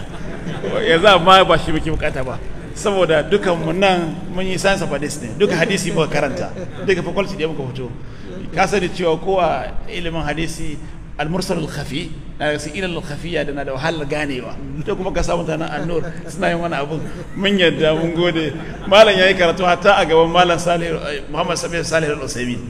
Idan tunawa a shekarar farko a jami'ar musulunci ta Madina da aka yi hutu maimakon mu dawo gida Najeriya, da ni da shi da wasu mutane muka tafi gurin Muhammad bin Salih Al-Utsaimin, gudunmuwar matasa, ilimi, zaman lafiya.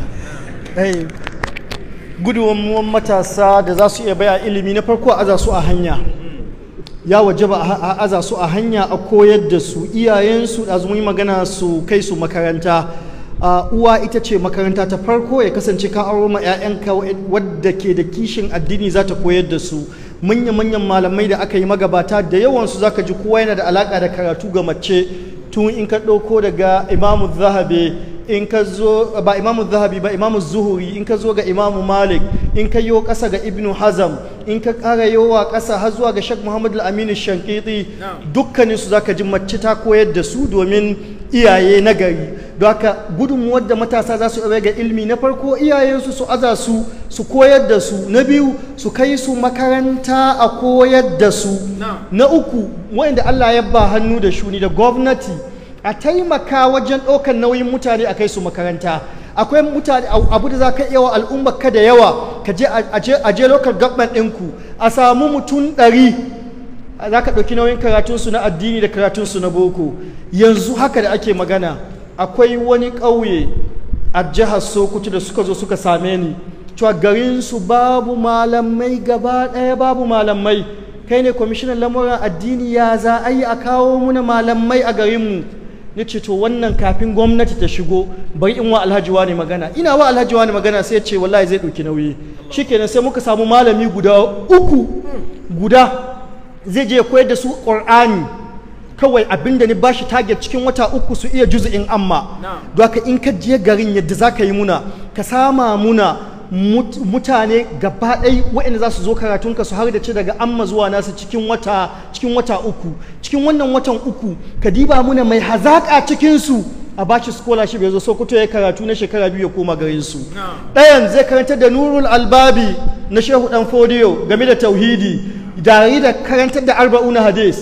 Ɗayan zai karantar da littafin Ahalari tare da karantar da Bayanul Bida'i na Shehu Dan Fodiyo a wata 3. Kun san me ɗaukar nauyinsu a duk mako ɗaya naira 50,000 ne a mako ɗaya. Shi zai isa su tafi daga nan zuwa ƙauye ne, sai ka je ka shiga motan kasuwa an aje ka hau babur, babu motar da ke zuwa ƙauyen, ka hau babur. Na taɓa zuwa wannan ƙauyen wajen raba shinkafa da aka sa ni ina raba shinkafa da ni tafi wannan ƙauyen, kawai na ɗauka kawai kidnapper tafiya za su yi da mu.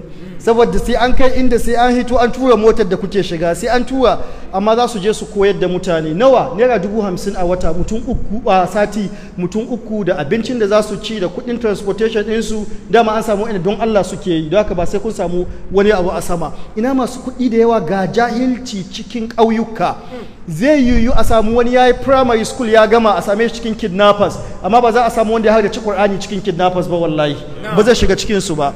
Don haka idan ana son a samu ci gaba na matasa, a ɗauki nauyinsu su yi karatun boko, su yi karatun addini, a shiga ƙauyuka. Akwai mutanen da suna iya sadaukar da lokacinsu amma ba su da abin da za su riƙa su tafi, sai a taimaka musu a tallafa musu su tafi. Wannan kenan. Gwamnati ita ma ta cika maganar UBE, Universal Basic Education. A ka'idar Najeriya dole ne gwamnati ta ba da free education har JSS3. Idan free education din ya zan qualitative one, to a JSS3 mutum na gama zai iya rubutu, zai iya karatu. Amma yau makarantu nawa ne a ƙauye ba a samar da wannan. So ya kamata waɗanda suke da mas'uliyar wannan su dage su tabbata cewa an yi haka. Karatu na boko da karatu na addini ya kai ƙauye. Don haka in yi talhisi, in yi summarizing, na farko iyaye su zan suna da wani nau'i na ilimi da suke fara koya ma 'ya'yansu a gida, sannan da su kula da makarantarsu da wace makaranta suke zuwa. Sannan masu kuɗi su taimaka wajen ba yaranmu scholarship a yi har da ƙur'ani. Nawa ne scholarship a yi har da ƙur'ani? Yanzu wancan yaron da nace a samo muna ciki, in kuka tafi ƙauyen nan cikin wata uku, ku zama very careful, ku diba muna yaro guda 2 waɗanda za su zama suna karatu, waɗanda za su zama sun iya karatu, su je su koya ma jama'a. Me yasa ne ce ba wani shiri ba, amma na san ba yaro scholarship ya zo ya karatun Qur'ani cikin Sokoto ba wani abu bane, kai ka dauke nauyin abinci ne ga makarantu nan Birjit. Kun san fa'idar ba da scholarship a yi karatu? Wannan sadaqatul jariya zai zama. Tun sadda aka fara wannan lakcoci kwana 8 da suka wuce, mutum fiye da 95% na wanda suka yi lakcoci nan gaba ɗaya scholarship suka samu suka yi karatu a jami'an Madina. Ga sunan suna ta yadawa. A can Dr. Jalingu ya tafi, a can Professor Mansour ya tafi, a can Dr. Jamil Sadis ya tafi, a can Dr. Ibrahim Disina ya tafi, a can Dr. Abdullah Gadon Kaya ya tafi, a can wani da wani da wani ya tafi. An ba su scholarship ta 'yan lokaci, ga sunan suna ta yadawa duk duniya. Wancan mufti mai yana can yana yi scholarship aka bashi ya je Madina ya karatu. Dr. wannan na America yana can yana yi, an bashi scholarship aka bashi ya je ya karatu. Ga Dr. Bashir scholarship aka bashi ya karatu. Sheikh Jafar scholarship aka bashi ya karatu. Dr. Sani Rijiyar Lemu, jiya Dr. Birnin Kudu, da Dr. Sheikh Malam Abdul Wahab, ga sunan kana kidan yawa. Duk scholarship ce ta ɗan lokaci kaɗan, amma yau babu mai biyan su aikin da suke yi.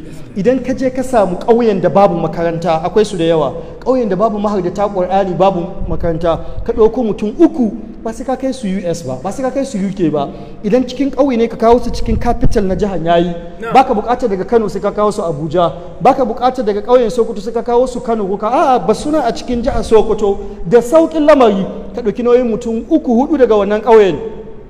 Wallahi idan suka koma garin su za su koma masu wa'azi, masu karantarwa, masu sa wasu su yi karatu, masu advocacy ga ayi abubuwan kwarai, kuma an taimaki al'umma, an yi saving inta daga 'yan ta'adda. Wayannan mutane ne da aka yi neglecting, ba a ba su karatun boko ba a ba su karatun addini ba. Ana tsammani an zo birni an zauna za a yi fatakala da kuɗinsu, sai ga suna biyo mutane suna abin da bai dace ba. Don haka wajibinmu ne mu tashi mu ba da ilimi. Wajen zaman lafiya kuma matasa suna da babbar gudunmuwa da za su bai wajen zaman lafiya. Babbar gudunmuwa ta farko shine su bi manya. Albarakatu ma akabirikum. Wata 2 da ya wuce na zo wani conference a nan office National Security Advisor da United Nations Counter-Terrorism Office ta abin nan, sai matasa aka sa su haɗu, matasa 21 from across the north, domin su yi, an yi musu training, an yi musu komai. Sai yanzu sai aka ɗauko wasu da ake ganin kamar su yayannin matasa ne, irin mu kenan yayannin matasa, domin mu zauna da su yi presentation ɗinsu, sai mu ji inda gyara yake. Cikin abin da suke kira a kai, ya kamata a samu matasa ko ina sun mamaye, na ce ba daidai ba ne. Ya kamata dai a samu manya da matasa an cuɗanya, sai ya kasance albarakatu ma'a akabirikum, sai ya kasance manya ɗin suna gwada ma yara hanya ta ƙwarai. Don haka idan manya suna cikin lamari, to ba zai samu taɓarɓarewa, ba zai samu lalacewa ba. Akwai hadisin da cikin isnadi ne akwai maƙal cewa annabi sallallahu alaihi wasallam yana tafiya da mutane sai suka ɓata. sai annabi sun ya ce in yuti'u ababakarin wa umara yarshudu can gungun jama'a can da a can wancan sabon idan sun yi ma abubakar da umar da'a suka ce mu binan muka binan za ku gane hanya abubakar da umar su ne manya a cikin wannan al'umma bata aka yi na hanya ba hanyar karatu bane ba hanyar imani bane hanyar ina hanyar wusatu daga ina sai ce in suka wa abubakar da umar da'a za su duk abin da ke kawo rashin zaman lafiya da zafin kai na yara shine yarinta babu manya a ciki. Sahal bin Hanif da aka zo wajen sulhu tsakanin sayyidina Ali da sayyidina Muawiya sai 'yan zafin kai suna son su yi zafin kai sai ce ya ayyuhan nas ittaqu ra'ayin fid din ya ku mutane ku ji tsoron ra'ayi a addini lokacin shi ya girma yana da manyan shekaru ya ce lokacin da aka zo sulhun hudaybiya muna cikin masu ganin annabi sallallahu alaihi wasallam don mi liman akhudhu daniyata ala dinina don mi za a bari mu yi kaza annabi yana kwantar san muna da hankali don haka yanzu na girma wannan sulhu da za a yi tsakanin sayyidina muawiya sayyidina ali shine alkhairi ku tsaya a yi sulhu muddin akwai dattawa masu hankali masu furfura a cikin al'umma wanda za su ja al'umma to matasa za su samu rayuwa ba za su samu fanɗarewa ba don shi lokacin da boko haram ta fito Najeriya akan boko haram na yi PhD daga baya na yi developing interest daga baya gare ta sosai amma lokacin da ta fito hujjata ta farko babu aya babu hadisi ta cewa ba daidai bace shi ne banga manyan malaman da ni sani Najeriya sun daɗe suna karantar da addini ciki ba kuma wallahi wannan isti'nasi ake da shi ana isti'nasi da ina manya suke idan aka samu inda manya suke yara suka bi su to ba za a yi zafin kai da manya ba manya sun ga jiya sun ga yau akwai abin da sai experience take yi ne don shi wasu kasashe da suka ci gaba in ka je neman aiki ana diba experience ɗinka kafin a diba tarin karatunka zai yi karami yana da tarin karatu amma baya da experience sai kasance a aje shi gefe a ɗauko mai working experience a yi aiki da shi. Jelani Aliyu ɗan jihar Sokoto wanda shine DG yanzu na National Automobile nake tsammani a wata lakta da ya a ABU Zaria ya ce tun tafiya ta US ba a taɓa tambayar shi certificate ɗin shi ba abinda aka tambayar shi shine experience ɗin da yake da shi ina ake samun experience ta hanyar zama da manya don haka babban abin da zai kawo rashin tashin hankali shine a rabin yare da manya duk da kanka yayi zafi kaga a watse ka tambayi ala gafarta malam Sheikh Malam Abdulwahab mi kake gani kaga wannan fofura ai ba zai bari kai ba daidai ba ko ba haka ba to haka in ka samu Dr. Bashir Al-Furqan kaga duk fofura in zafi ya taso ma ala gafarta